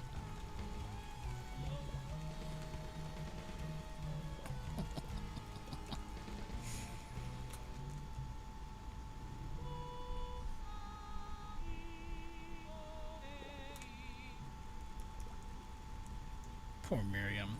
Her broom got destroyed in the accident. Obviously, she's very upset by this. She cannot forgive these two for breaking her broom. It's gonna be a thing for the rest of the game. But there's another section where we get to write a little bit of music. There is a 3-piece band on board this riverboat that we've just stowed away on, basically. And they want to put on a concert to entertain everybody, but they don't have any music to play, and that's where we're gonna come in. This guy plays the marimba.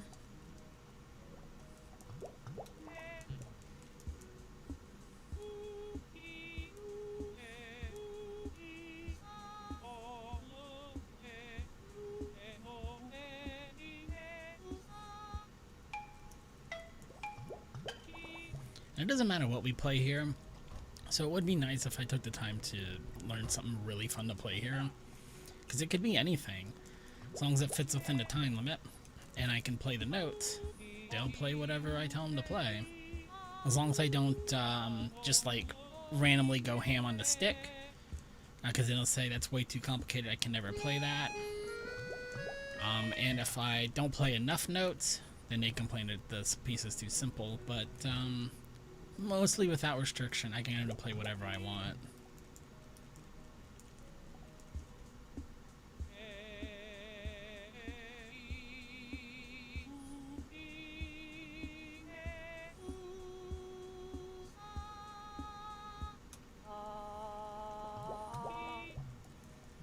There we go.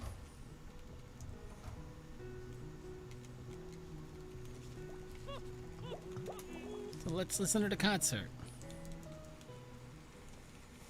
We're super excited. You can tell by our tap dancing.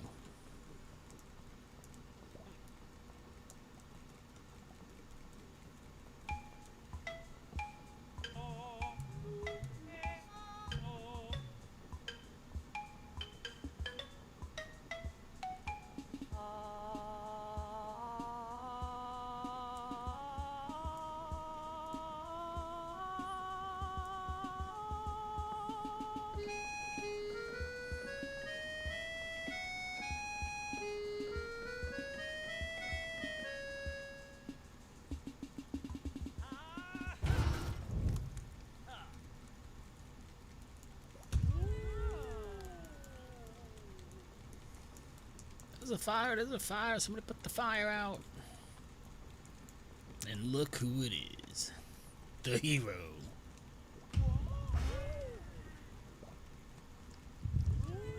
And she's like, man, these two, they're fugitives of the law, and we should throw them off the boat, because I'm the hero, and y'all should listen to me. And everybody's like, oh man, that's so cool. You guys are prisoners, and you broke out of jail, and that's just the coolest thing ever. You guys are so cool. And then Audrey runs away because nobody cares. She's upset by this. Clearly. Oh wait, I don't split here. I split when we get off the boat, and there's one more scene left.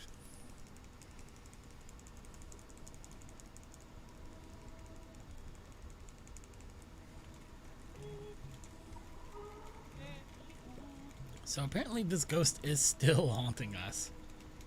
She wants us to go see the Queen of Chandesh instead, bring her home so she can talk to her mother and try to end the war. Spoiler alert, not gonna work, because all everybody wants to actually do is fight for whatever reason. But she explains that without the use of magic, Chandesh is gonna be it's gonna be very hard to navigate the city up ahead.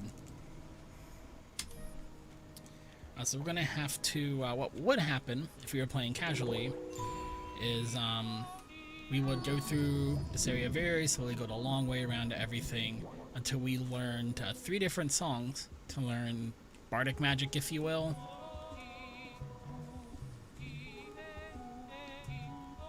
Let's see if I can. Oh my gosh, this. There we go.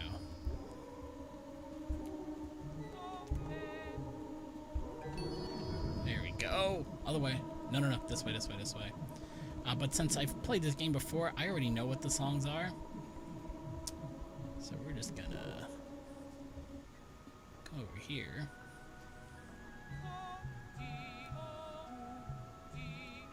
If I could play the songs correctly, we'd be getting where I want to go a lot faster.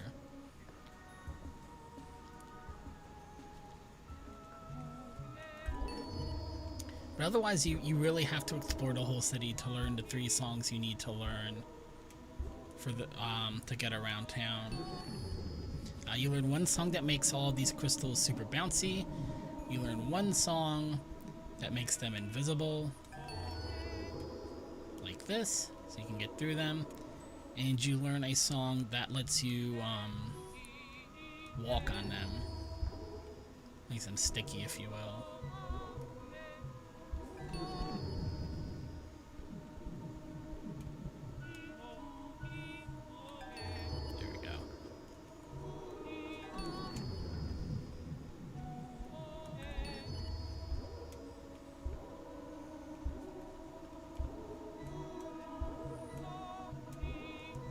Oh no! Oh yes, made it.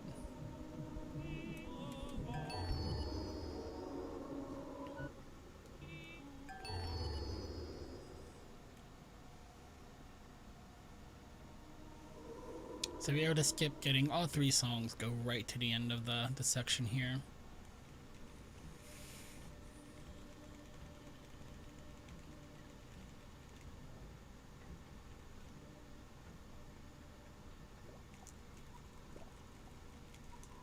Bring your ghosty friend home, talk to the queen.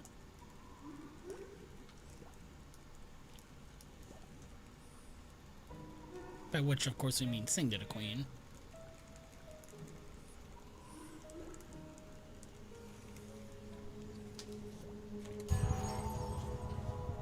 Come on, come on.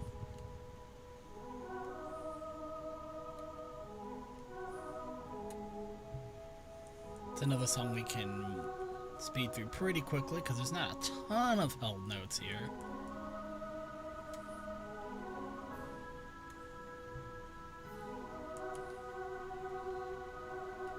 This might be the last one even.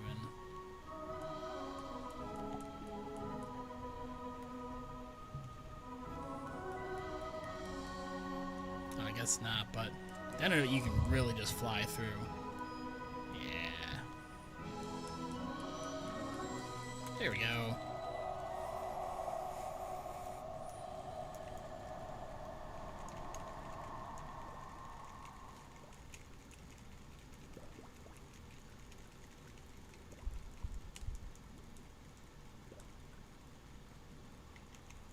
And of course, her words fall on deaf ears, because of course they do. And the queen doesn't sound like she's gonna teach us the Overseer song. In fact, we totally forgot to ask about it. But our ghost's sister is gonna come out and teach us the song. What?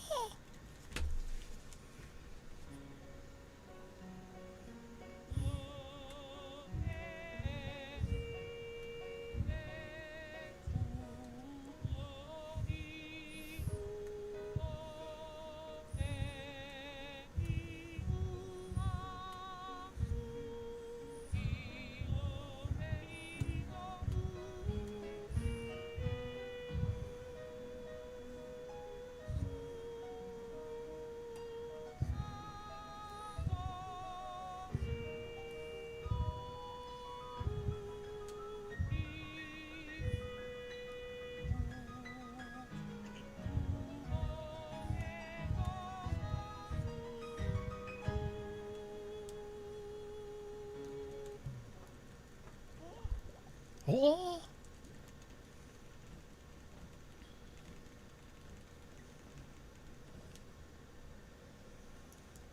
It is so hot in this room.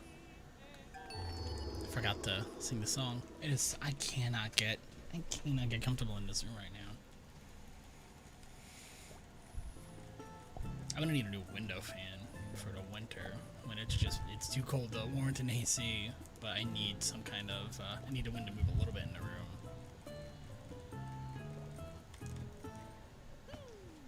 Split.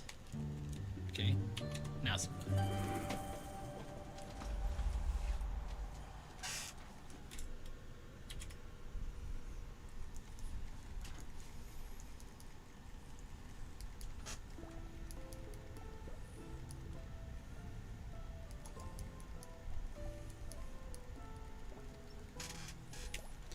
So now we've got actually two places we gotta get through. We have to get through Moonscape and Sunscape.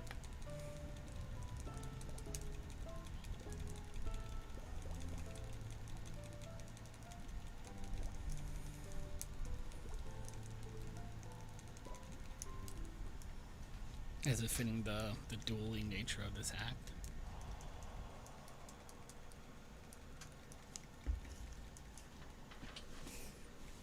And we get to play duet with Miriam this time.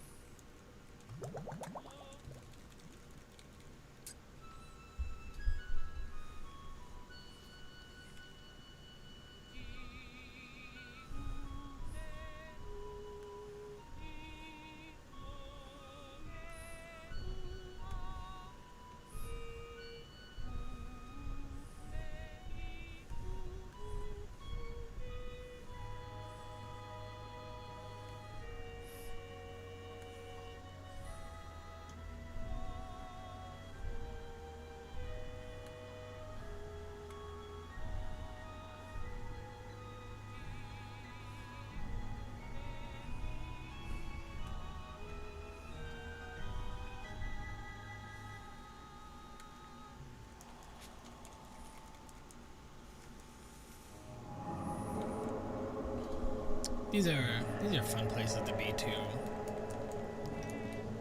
All of the escapes are a lot of fun to play through with the singing mechanic, except for Chaos Escape. Chaos Escape is terrible, but it's kind of fun too.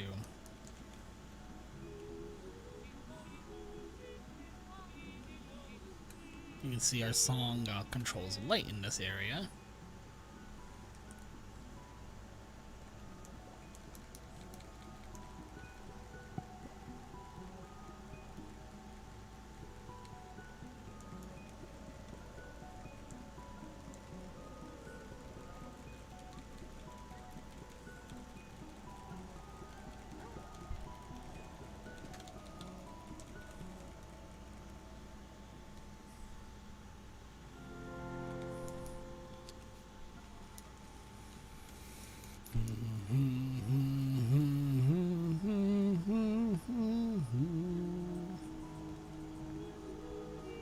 You can see when we light up these sparkles with our notes, creates these neat little bubbles that we can launch ourselves through and float, mainly float through, also launch ourselves through.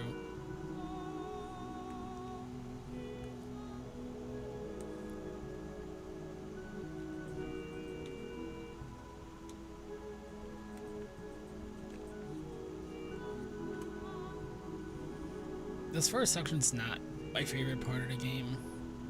I like Sunscape, that has a little, kind of a pseudo stealth mechanic. I like that section a little bit better. Mainly because I get frustrated because I feel like I never hit the cycle I want to hit here. Oh, and stuff like that happens. I tried to skip a bubble and just barely fell short.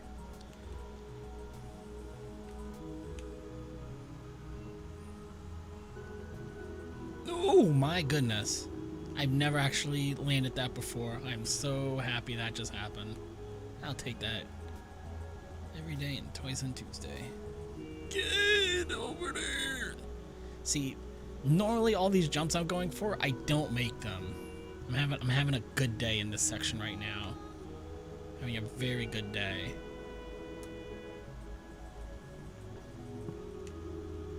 Wow, I walked right into it. Wow, I don't think I've fallen once, have I? Oh, I'm about to, though. Yep. Missed that one. Oh, made it. Get over there, get over there, get over there, get over there, get over there. Okay.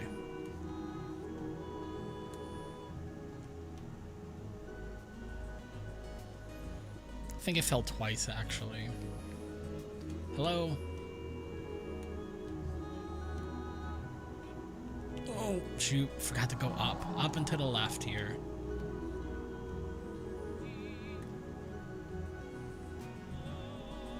This makes a very, very long one, and floating around's kind of slow, so I want to like skim across the top here.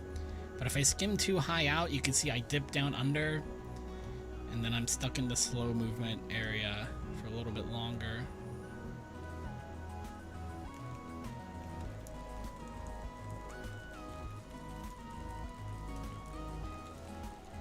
That went pretty well overall, though. As I said, usually I feel like I'm missing cycles and falling to my death a lot trying to go fast. So that section went pretty well for me.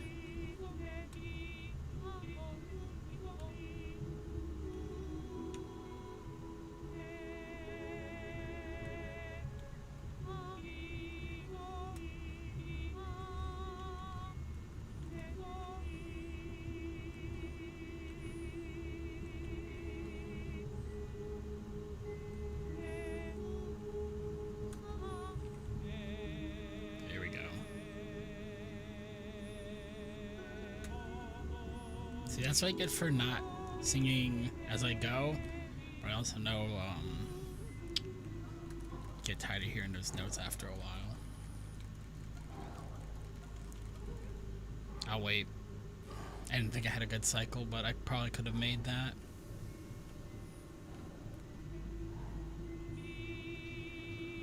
So I'm gonna walk right through this guy. I'm gonna use that bubble to take him out. Go. I got cover here. I'm gonna keep going. Man, I'm hitting all the good cycles today. This is gonna be a good split. If I can close it out, it's gonna be a really good split. I'm gonna be pretty far ahead.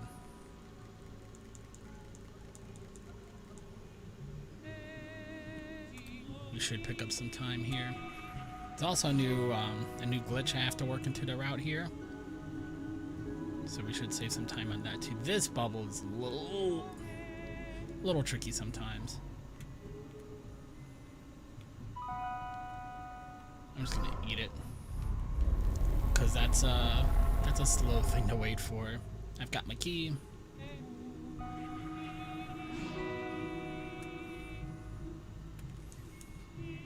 Is this the room with the skip in it? Yes. So I'm going to do a very simple glitch here to duplicate this key. I'm gonna use this to unlock this, and I'm gonna jump into it. And for whatever reason, just jumping into it makes it break both locks with one key, which is not what's supposed to happen. But we'll definitely take that. Saves me having to go get another key, which requires a fair bit of extra stealthing. This is the last room in this section. I've only got one key to get here to get our friend Sunny here free. But it's behind, oops, quite a few of these guys. Let's wait for a good cycle, shall we?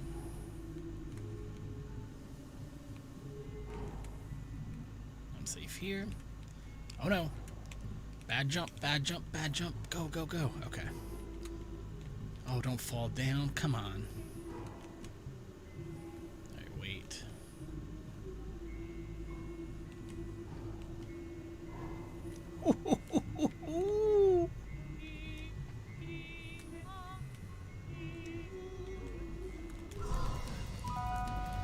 What?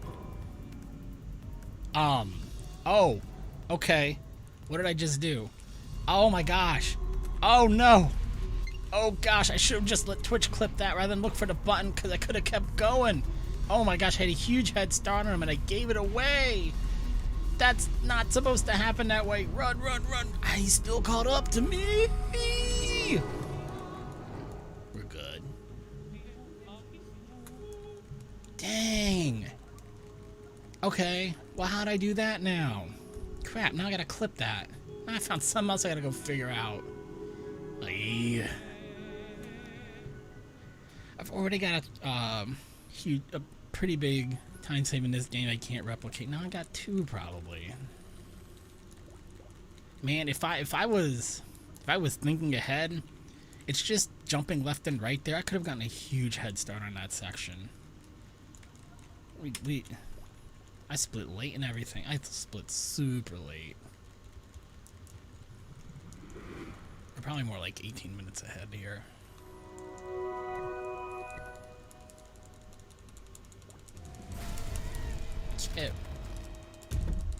Get wrecked. Poor Miriam.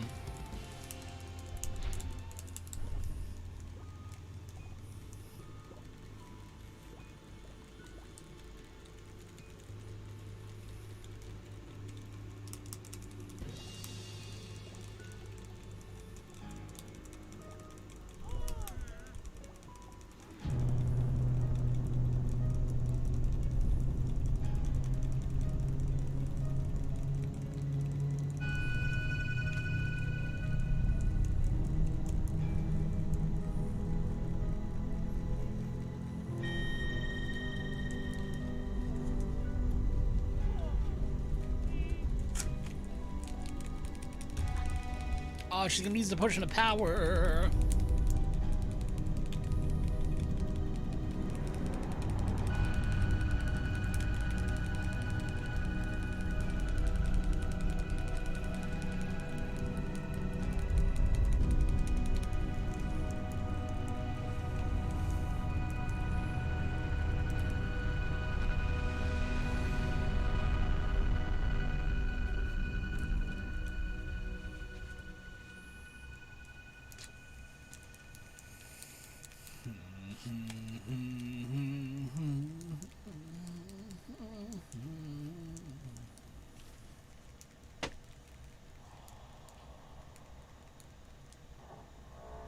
So here I have to play music on this piano, and it would tell me what the notes are, but I already know what they are, so I'm gonna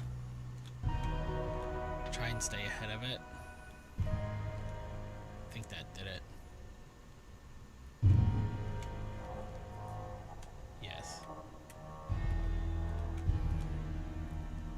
That's 3.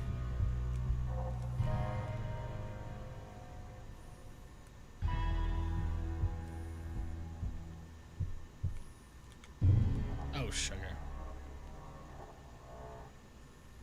I'll wait for it. Come on.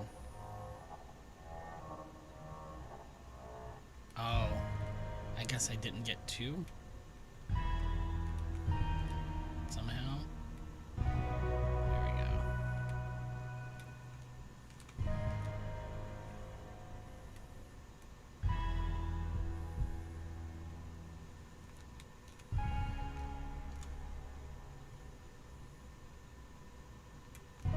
There we go. All right.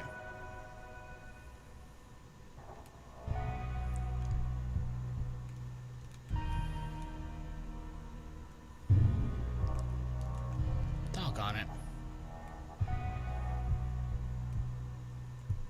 Definitely black. Over here for 2 notes. There we go.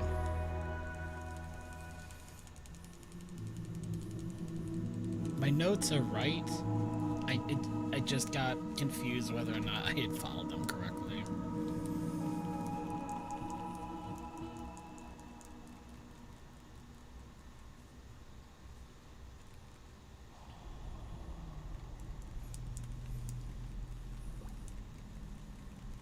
So here's where that one skip I can't replicate is. And we're going to be carrying Miriam down the mountain, which is very, very slow. Singing is going to be limited, and I'm not going to be able to jump. Just a very slow section of the game. And I have to climb down this mountain level by level, path by path. But there's one point where I can drop from one path to another, and if I can find... it might be pixel perfect. Nobody seems to be able to do it a second time. But if I can find a magic spot to drop from the 2nd to the 3rd level, it will actually drop you all the way to the bottom of the map, which starts the next cutscene and skips about half of the mountain. It's a nice little time save, but you only get one shot at it, and it is apparently quite Very precise. It's gonna be right here when I jump down. Nope. It's gonna be taking a long way down.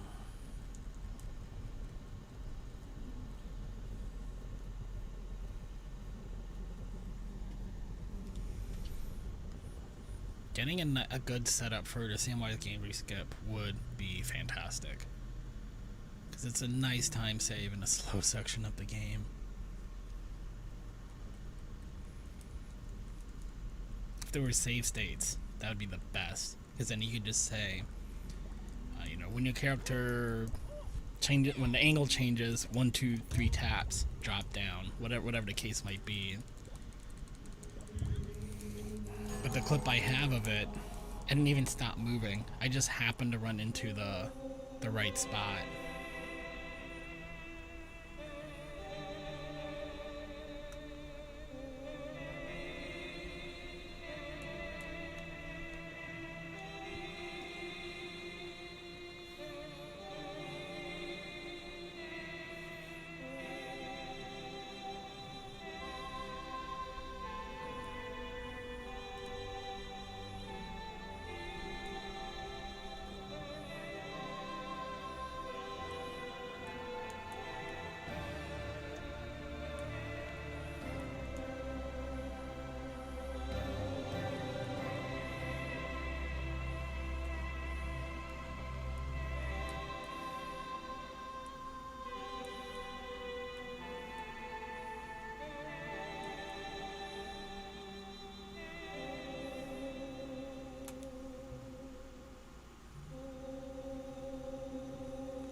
Oh.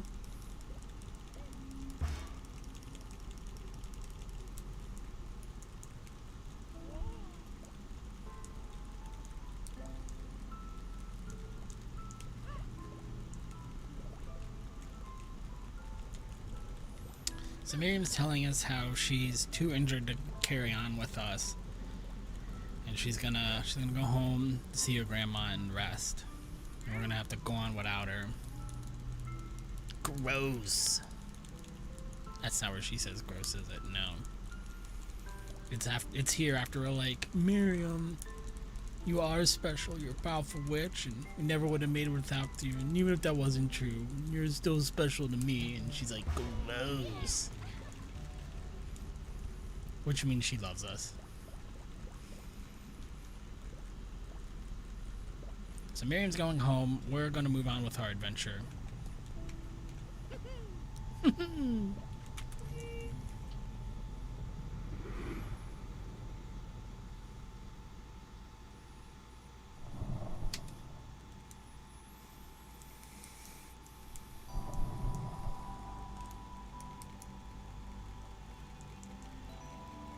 So there are a couple of possible skips in Act 6, but none of them are in this first section, unfortunately.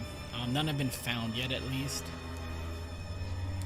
These birds behave pretty well with the laws of physics and boundaries, unfortunately. And there is a part in the game that I used to be able to get to that you're not supposed to, that the birds can carry you up to. There's absolutely nothing up there except being on top of the mountain in King of the World, but I haven't been able to get back there on this patch. So I'm hoping it wasn't patched out, because I'd love to get a clip of getting up there and screaming at the top of my lungs from the top of the mountain.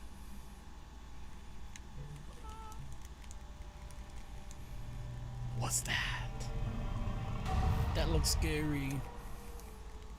Nah, we're gonna be fine. We're the protagonist. We have plot armor, right? Right, guys? So there's an optional part of the game up here where we're invited into this mountainside cabin for our own safety, and we're going to ignore that. And I've never been in here. I need to just play through here casually once. But in my casual playthrough, I skipped it. I don't know what made me skip it. I was just like, nah, I'm not going in there. I think my thinking was, I know I want to speedrun this game sometime. Let's see if we can skip it. And then it didn't let me skip it, and I couldn't go back. I was like, oh, well, that happened. I'm pretty sure that's exactly what happened now that I think about it.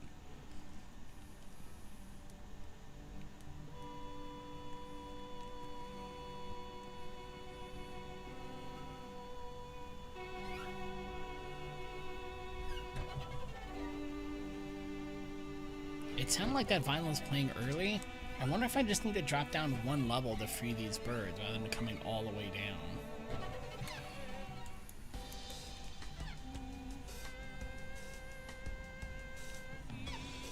Which I still wouldn't consider like a glitch or anything. It would just be efficient routing. It'd be a little bit of a time save. It would save one of those jumps probably. Oh my gosh, almost missed the yellow note.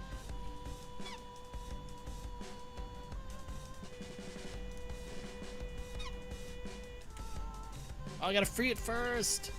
I forgot. So it's this cliff right here on top, that's on the top of the screen. It's very, very, very, very tall. There's absolutely nothing on top of it. But these birds can get you up there, just barely. Wow, if you play it right. Oh no, no, no, no, no, no, no, no, no, no, no, no, no, come up here. What are you doing? Over here. Man, it was determined to get to me. Oh, sugar. Oh, sugar plums. I messed that up big time.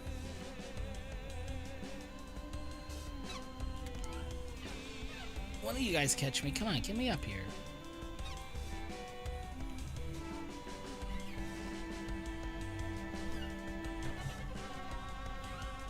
Birds usually behave a little bit better than this. Come on, help me out, guys.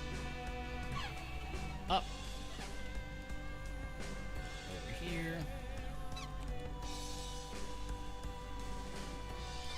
Off we go.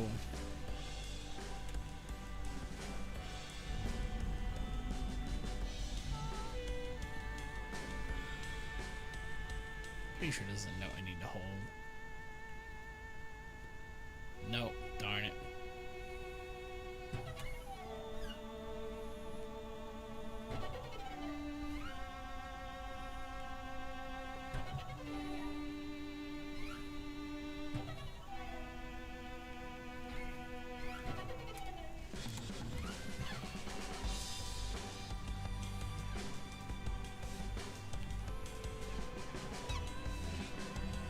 Up, up, up, guys. Up, up and over. Up! Somebody catch me. Up. Up.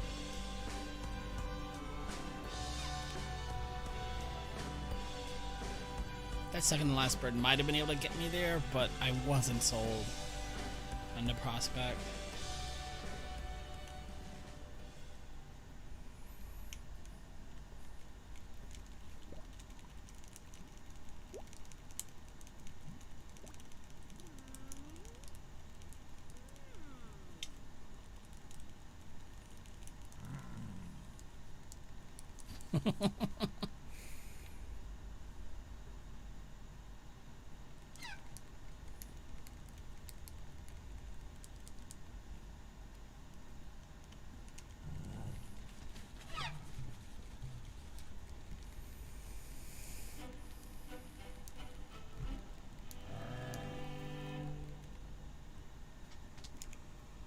Get inside.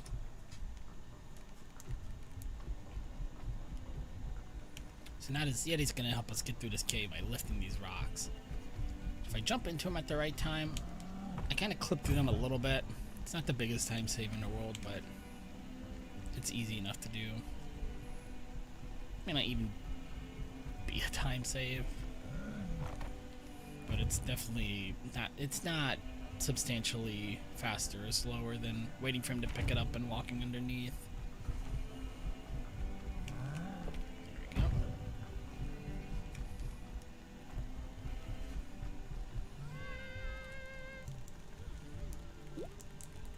Don't step on the bugs. Sorry, Eddie Friend's gonna leave us alone. And now we have no way to lift this rock up, so we're gonna have to find another way through. Whoops. Of course, without stepping on the bugs ourselves. Which is a couple seconds time loss every time you do by accident. And they're absolutely everywhere. Jump! Jump! Oh!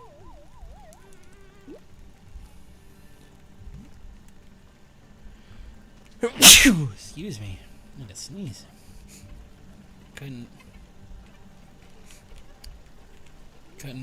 hit the mute. Wow, I'm glad it let me step over one step, because usually it'll send you back to your last safe platform.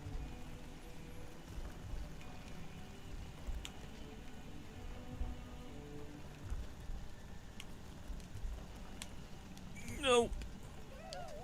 I knew as soon as I hit the button, I knew. Now, if you try really, really hard, you can actually bug out the game and step on the bugs. There's no penalty for doing so, other than you glitch out the cutscene and you're a jerk for stepping on the bugs. Oh my gosh, that one little bug right on the right hand side got me.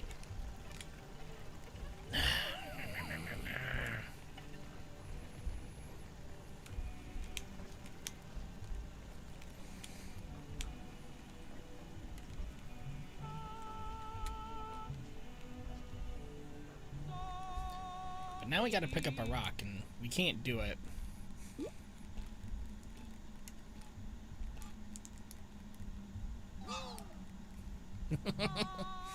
Yay! So now the bugs are gonna help us, because we were careful not to step on them. Get out of my way, please. Bugs, Audrey. Bugs. They're super nice and they can lift rocks and they're gonna help us escape.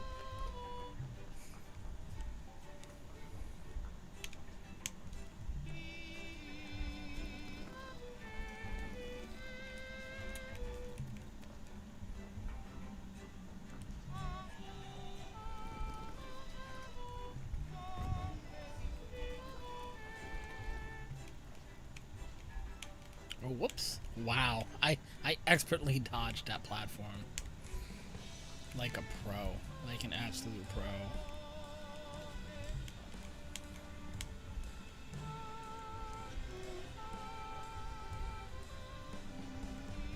That's right. I can't go underneath it. I gotta get a second pile of bugs over here, so they can lift the rock a little higher. Whoa!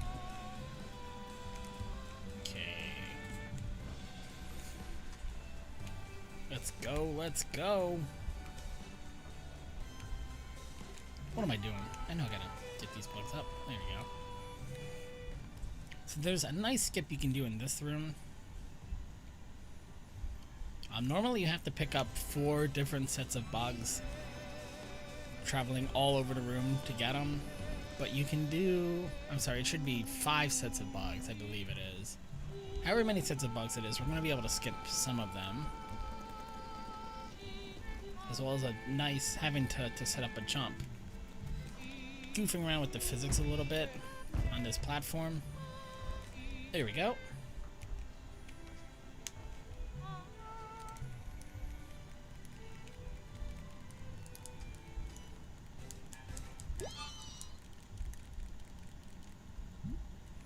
And we made it through the caves. With the help of our new bug friends. And now we're off into the higher reaches of the mountain now. Getting closer to whatever that is. That's not fun. You can see the bard here. If you dance as the bard, he's not going to use his arms to dance because it's freezing cold outside. Don't worry. Don't worry. I hear everybody sounding the alarm. It's okay. This seal's not dead. He's just hungry. He's a hungry, lazy seal. Now, one of the bugs you can do with the seal is to get him into that wall there, and you can ride him all the way to the exit. But it's if it is a time save, I don't think it is, but it takes a little bit of a setup. Think if you get it first try and everything just falls into place, it might save a little bit of time, but if you don't, you lose a ton of time.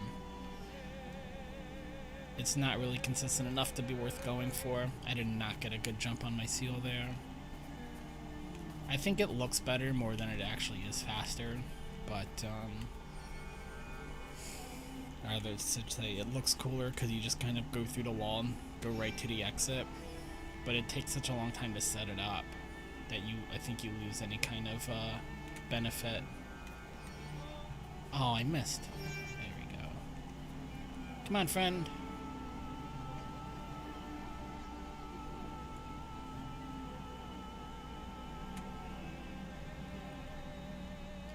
That is not a way to get down here. It might send me all the way back, actually, and it totally did. It totally sent me all the way back. No, it didn't. Oh, shucks. I wish I knew I wasn't all the way back. That's how I usually get down here.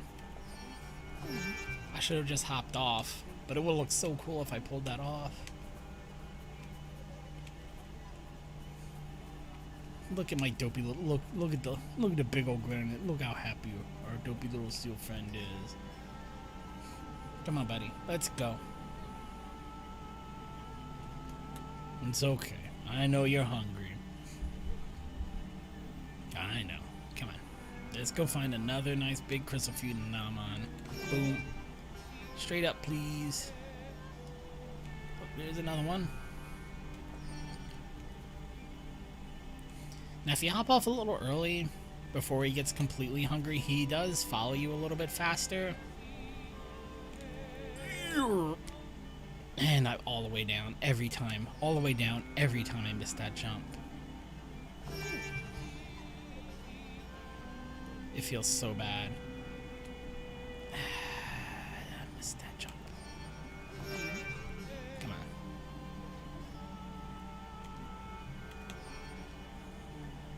I'm only going to try this jump one more time.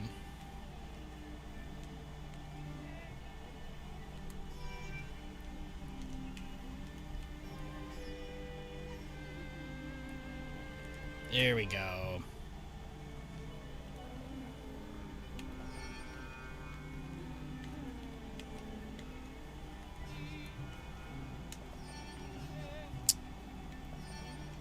If you throw your food at the seal, it feeds him faster than feeding him by hand.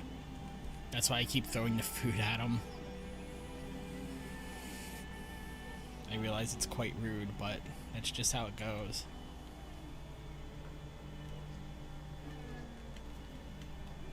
It's just faster. Nothing I can do about that.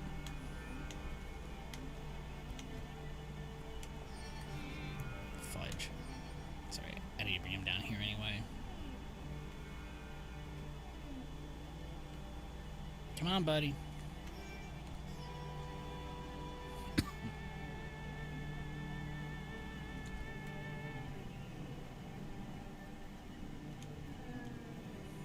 So I think this is the last screen with the seal. I think so.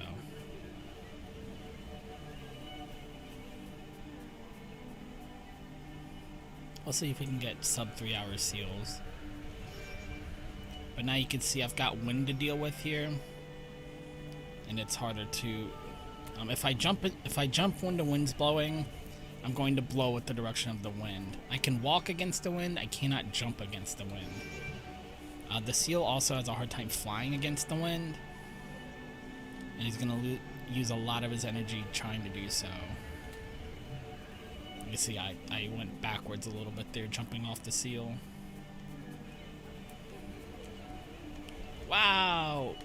If I was planning on that, that never would have happened. Waiting for the wind. Carry me across. And now we're gonna skip basically the rest of the screen. Alright, we're gonna come over here. This part is intended. Gonna wait for the wind. Carry me across. Wait for the wind to carry me across again. I'm gonna defeat our little friend. I'm gonna wait for the wind to blow to the left. come up here. This part's potentially intended. It's just well hidden. Feeding him twice doesn't do anything. I forgot what I was doing there. This part is definitely not intended, but we're gonna try to get it anyway. You'll see the arrow you can see the arrow is facing the wrong way, so we get to the exit from the wrong side of the cliff, but it takes us to the next section, and that's what we're worried about.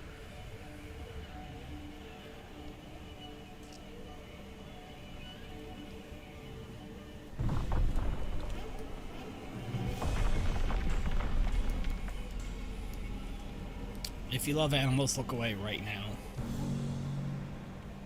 Spoiler alert, if you love animals, look away right now.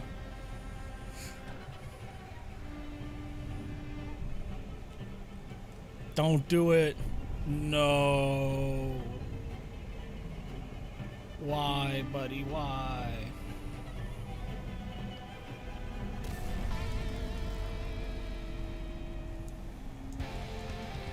I like how we almost freed ourselves and then Audrey shows up and ruins our spell over here. Couldn't show up in time to save her seal friend, huh? Oh, look, she's got that potion of power.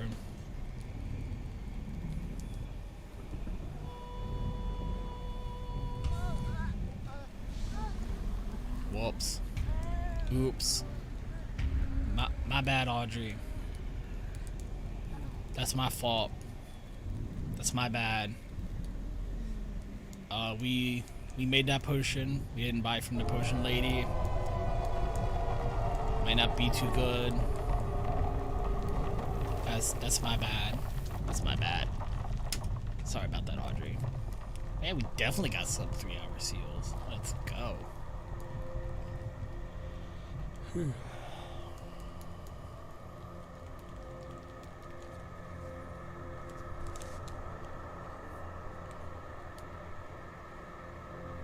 Spirit magic helmet.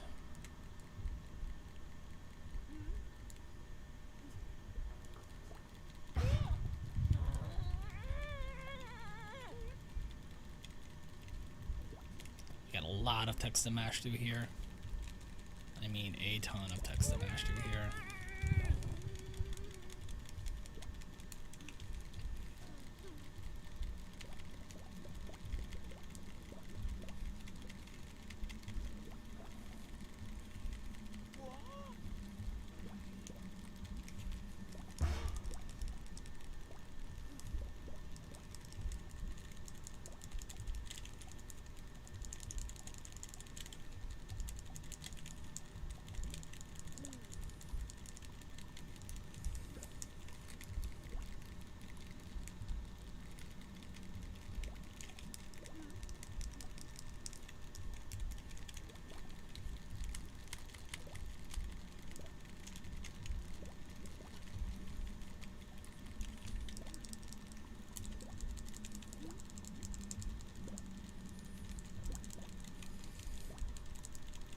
Spirit magic helmet. It's weird the songs get stuck in my head while playing this game. That's the only line I know from that episode. Spirit magic helmet.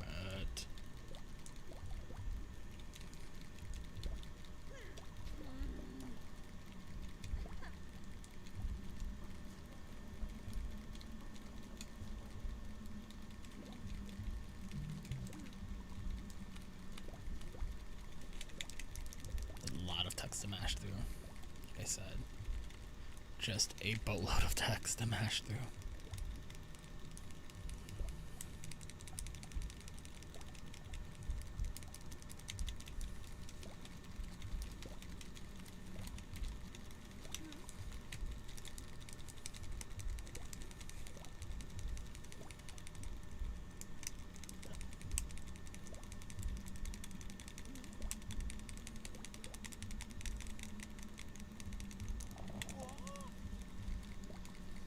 Hey look, we can move. That's okay, there's a lot more text to mash through.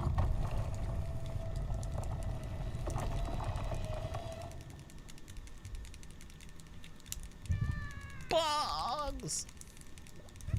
Bugs, Audrey, bugs are here. Bugs roof rocks and they are very good.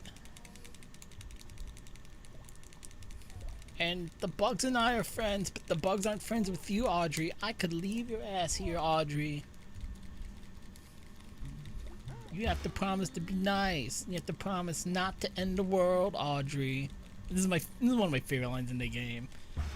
You have to promise not to end the world, Audrey. But I can't promise something like that. Yes, you can. It's a perfectly normal promise to make, Audrey. Look, I can make that promise right now. It's a perfectly normal promise to make, Audrey. He's got a point. He's got a point, Audrey. But yeah, we should have definitely left her butt down here.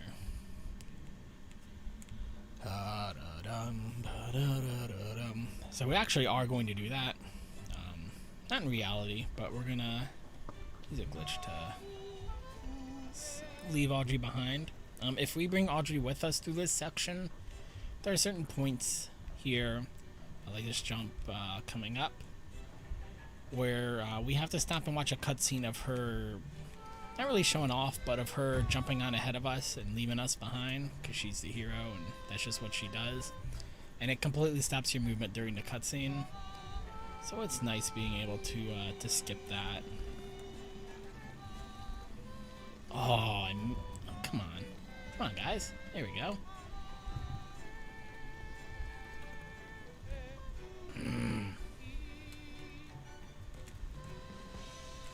There we go. There are a couple places you can leave her behind there if you missed the first chance.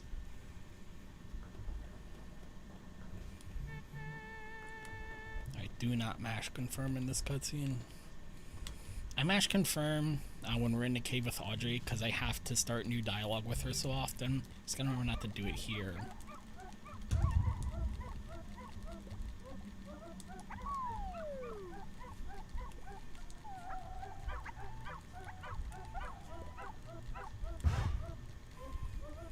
So it's interesting, the King of Hearts is supposed to be a dog. This is one of his little dog fairies.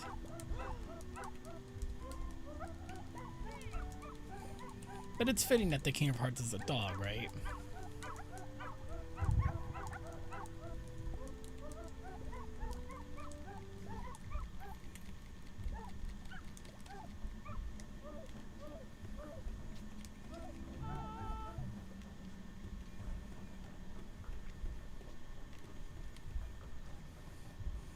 Now you can't completely leave her behind here, and even if you could, it wouldn't save time. But you can feel good about yourself by bringing Audrey to the top of this area.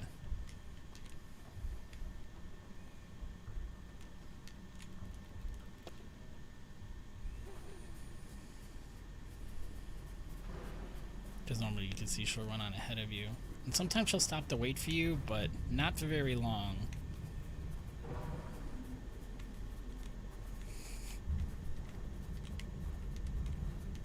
Then here she takes a jump that you can't take.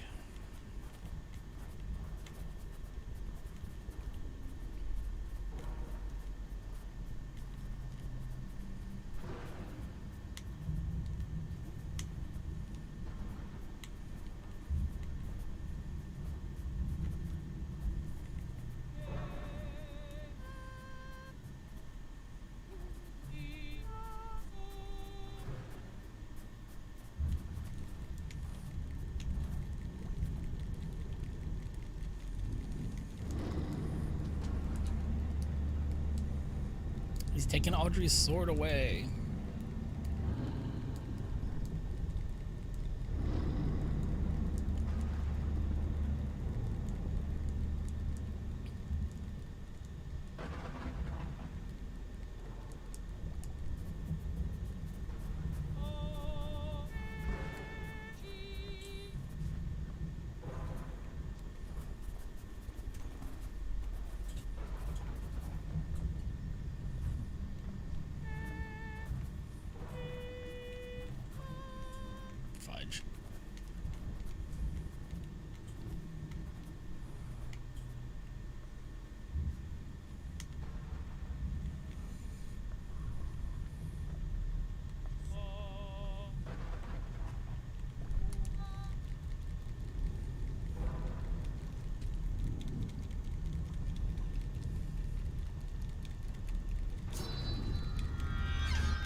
I'm trying very desperately to get my bird friend to pick me up during the cutscene. He's never done it, but it would be a nice little time save if he could. That'd be great.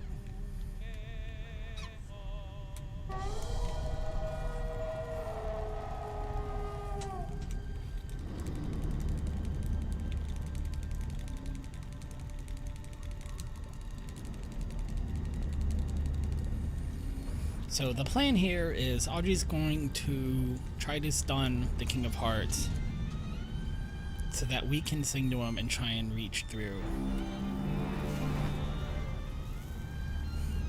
But it takes time for her to charge her sword, so we're going to use our Power of Song to protect her from these attacks.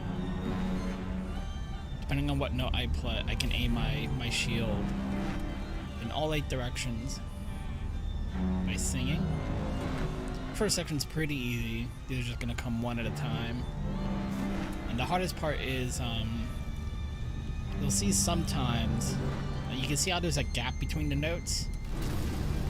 If I hit the gap between the notes instead of the note, obviously my shield won't show up.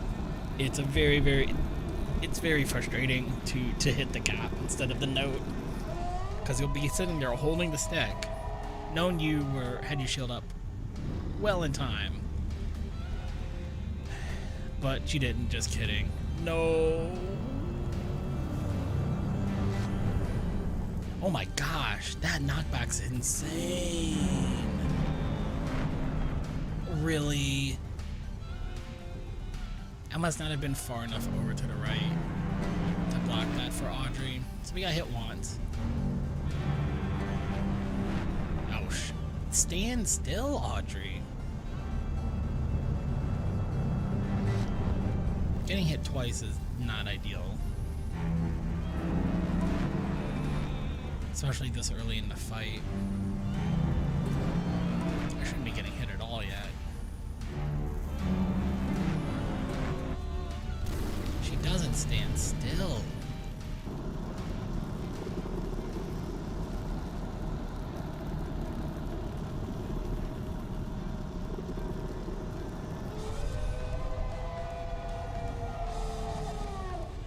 She would just stand still.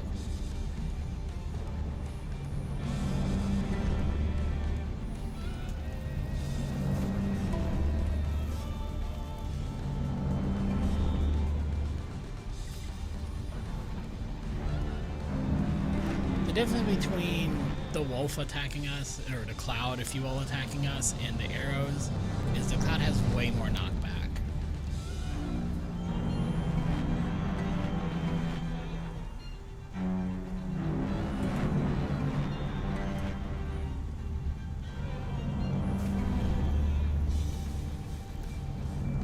Otherwise, they're basically the same attack. You also don't get the arrows. You get the color as a clue, but not the arrows.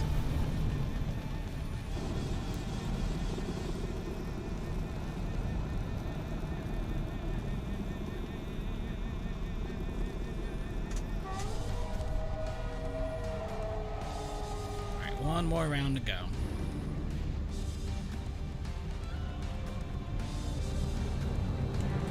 I wanted to jump into that. Jump late.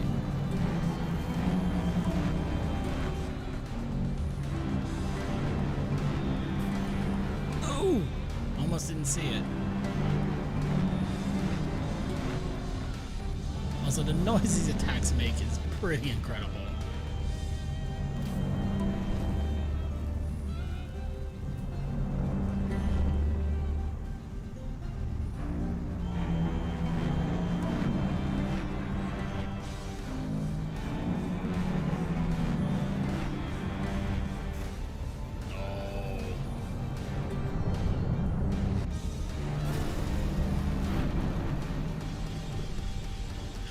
What hit me? What hit me? I got hit in the cutscene?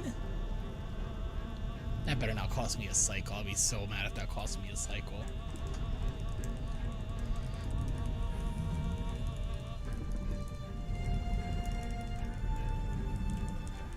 I'd have been so upset if that cost me a cycle.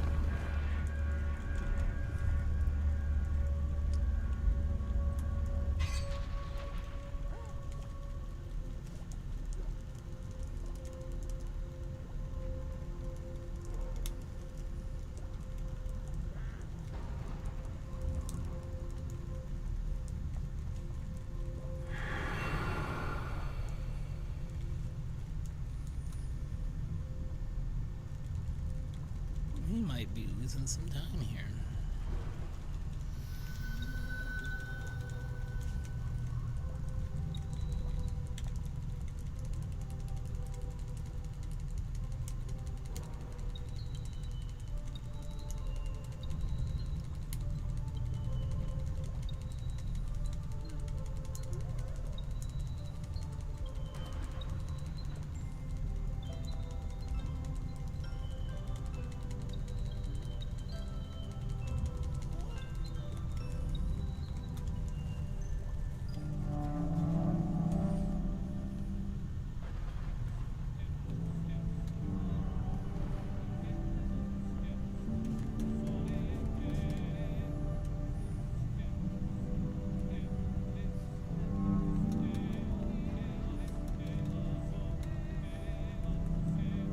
I don't really understand how this one works.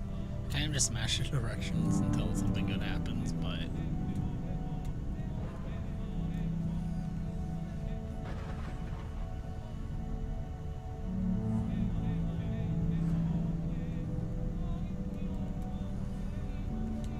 I don't know if order is supposed to matter or not.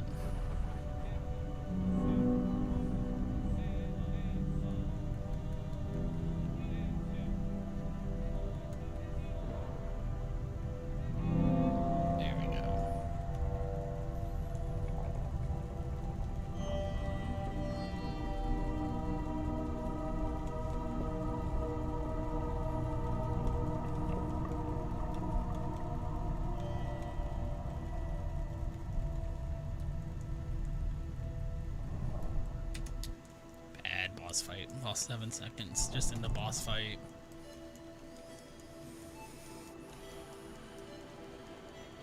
Dang, and that's after their new skips in the steel section.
So because all the overseers are dying, the world is starting to collapse on itself.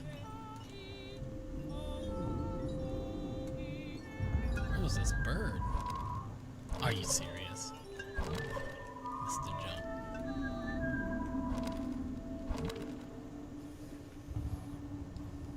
And Dreamscape is starting to bleed into the real world here. That's why all the colors are so funky. Psychedelic. Super neon tie-dye. No! Almost got left behind.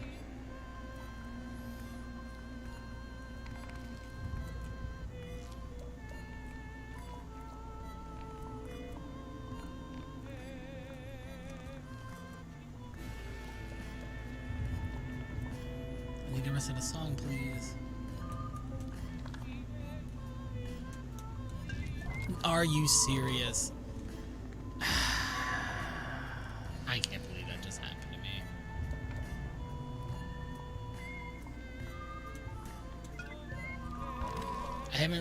Didn't write that one down because I'm like, go right by it anyway.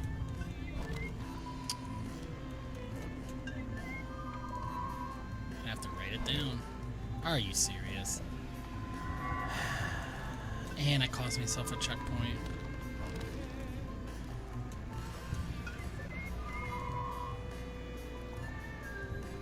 What a bad bad split this is gonna be.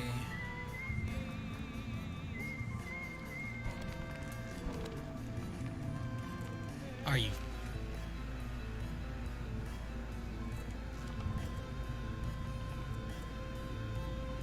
Bad split. It's a bad climb up to the castle.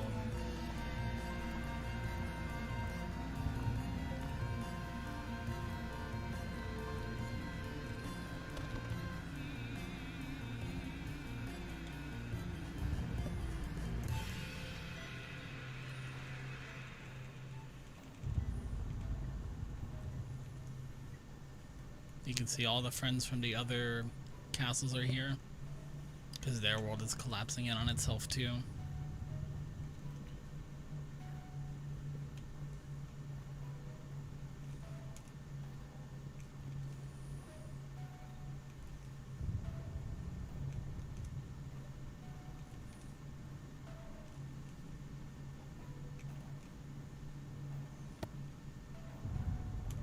Go.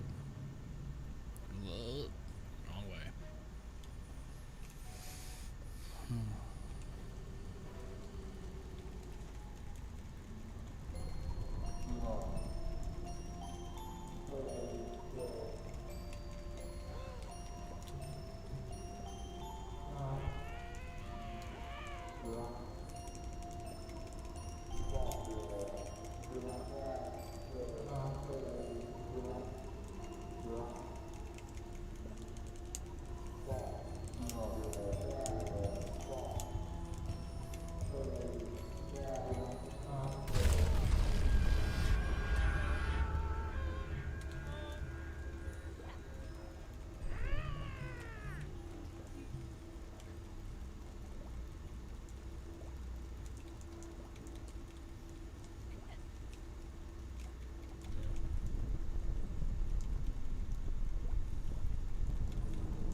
What?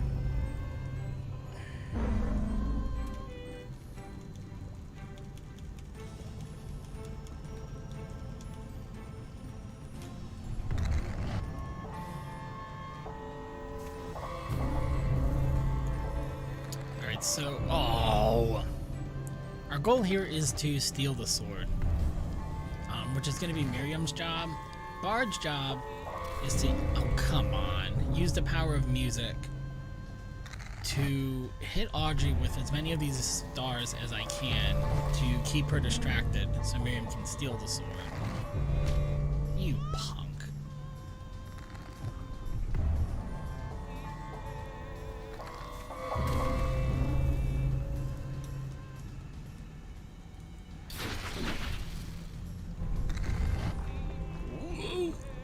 So in phase 2, I get these roots I can use sometimes, as well as the meteors. Oh. None of those hit? That seems ridiculous, that none of those hit.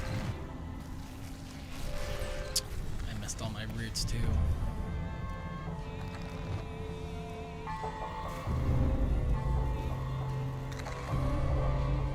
There we go. That was a decent round.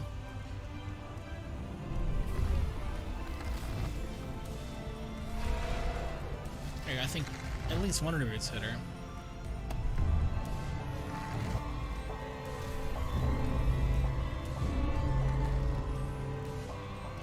Missed! Oh, saved it!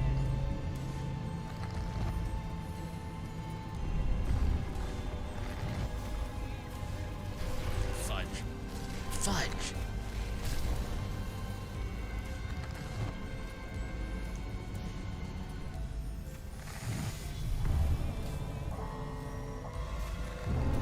No, come on. There we go. get over there.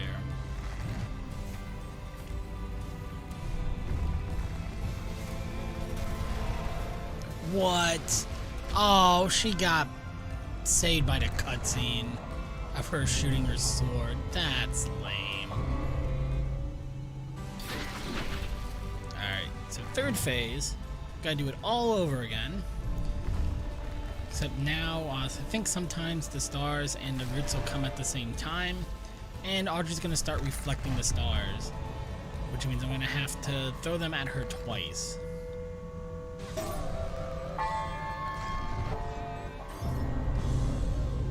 Like so.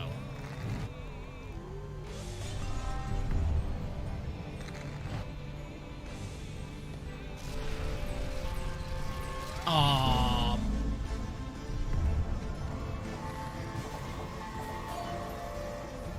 Oh, come on. I'm in the gap between the notes again. Ah! That's so lame. Fudge. I think that got her. That definitely got her.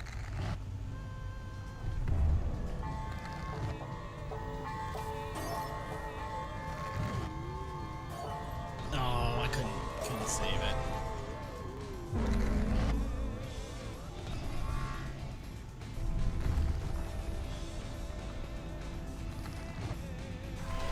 I'm gonna assume that hit.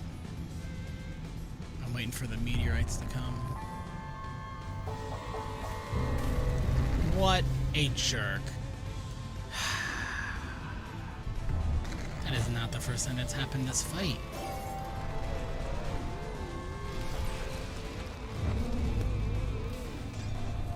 Come on, Miriam, get in there. Look how many stars she can reflect at the same time. Must be nice to beat a hero. Must be so nice to beat a hero. I can't believe all of those missed.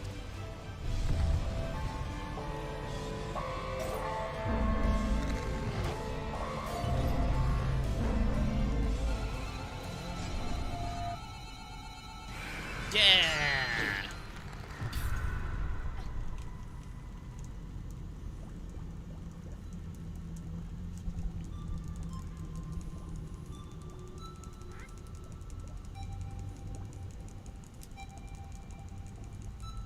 I think I split when Miriam gets the sword. So I'm gonna go ahead and skip.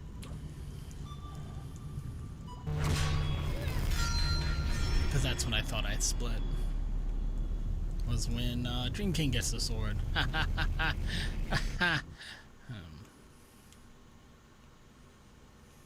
I can't remember, so skip the split. Worry about it next time.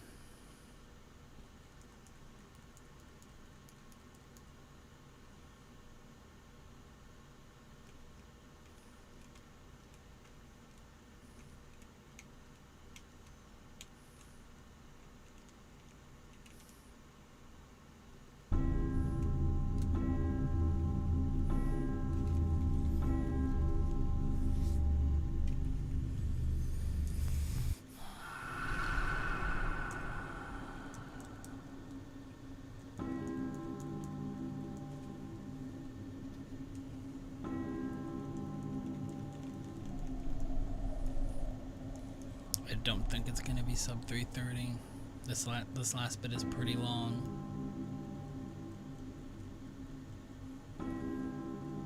It's definitely gonna be sub 340.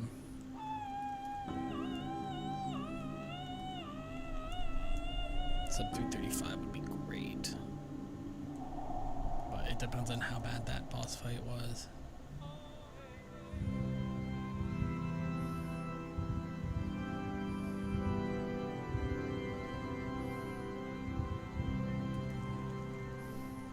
But I've also got notes for the 2 parts in this endgame thing where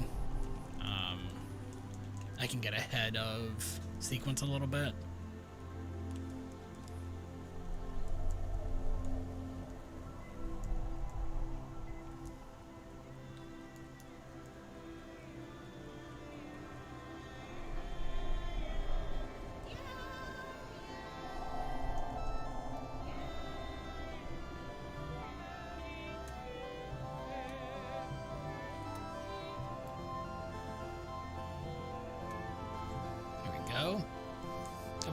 quickly.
This way.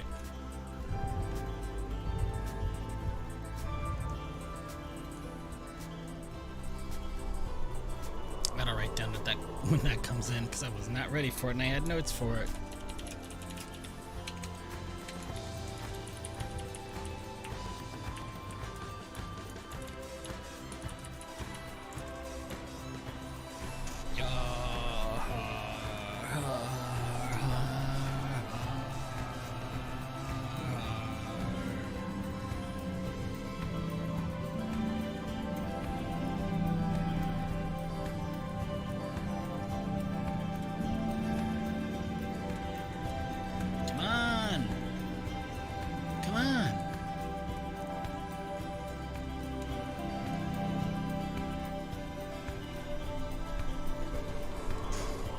I did not want to latch on.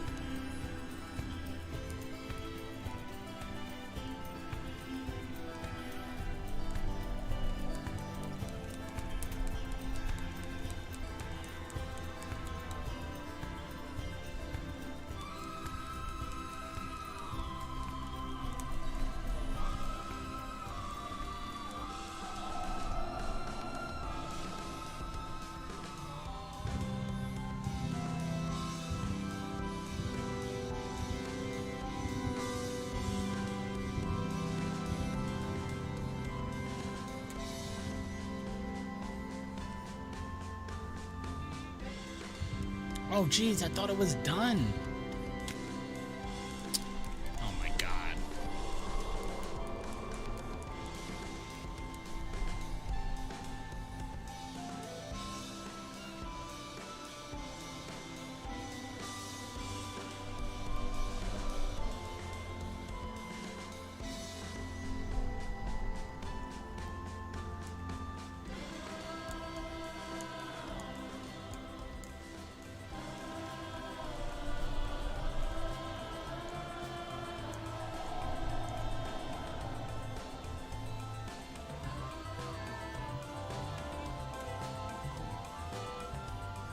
Really?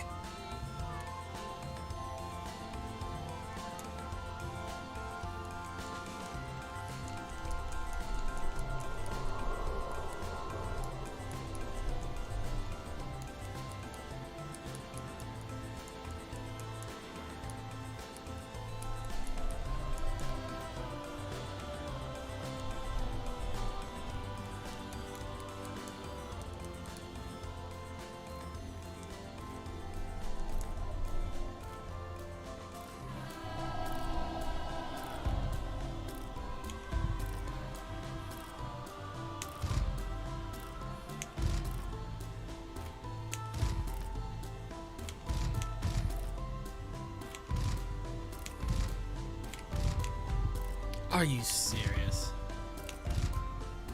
How many ways can I screw up this finale, please? My goodness.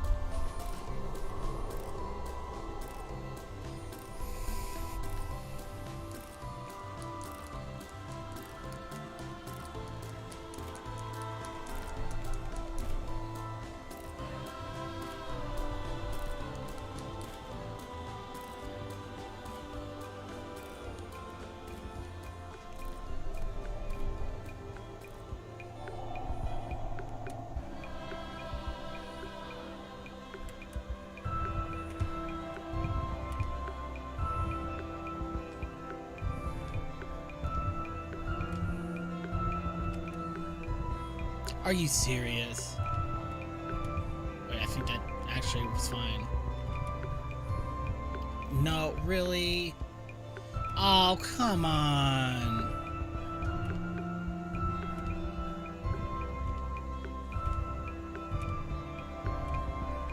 Oh my god, I screwed up so much in this finale.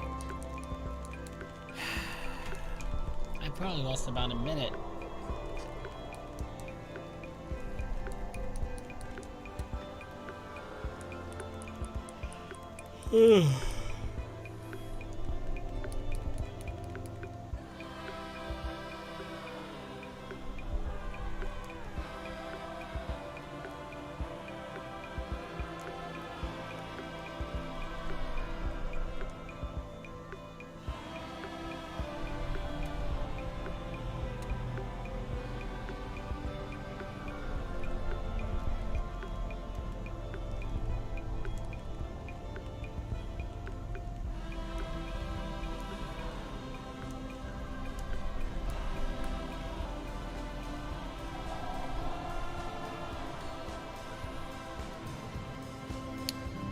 Can I please stop messing this thing up?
Come on.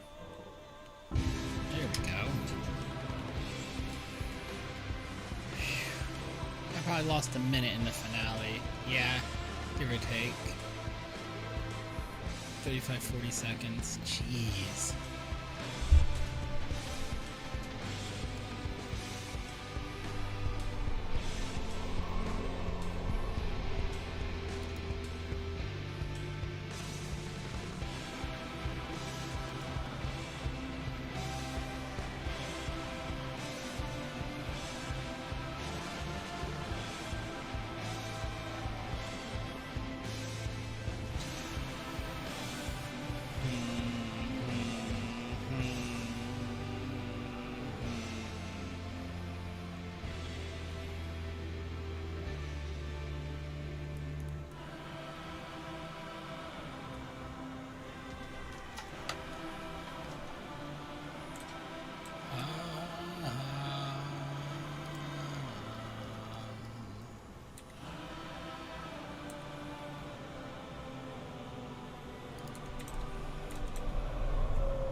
My splits before my split freezes after the run, like it likes to do. Ah!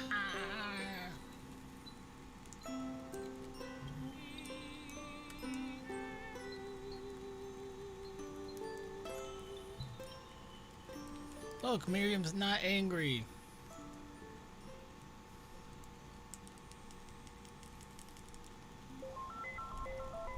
Man, if I was 20 seconds faster.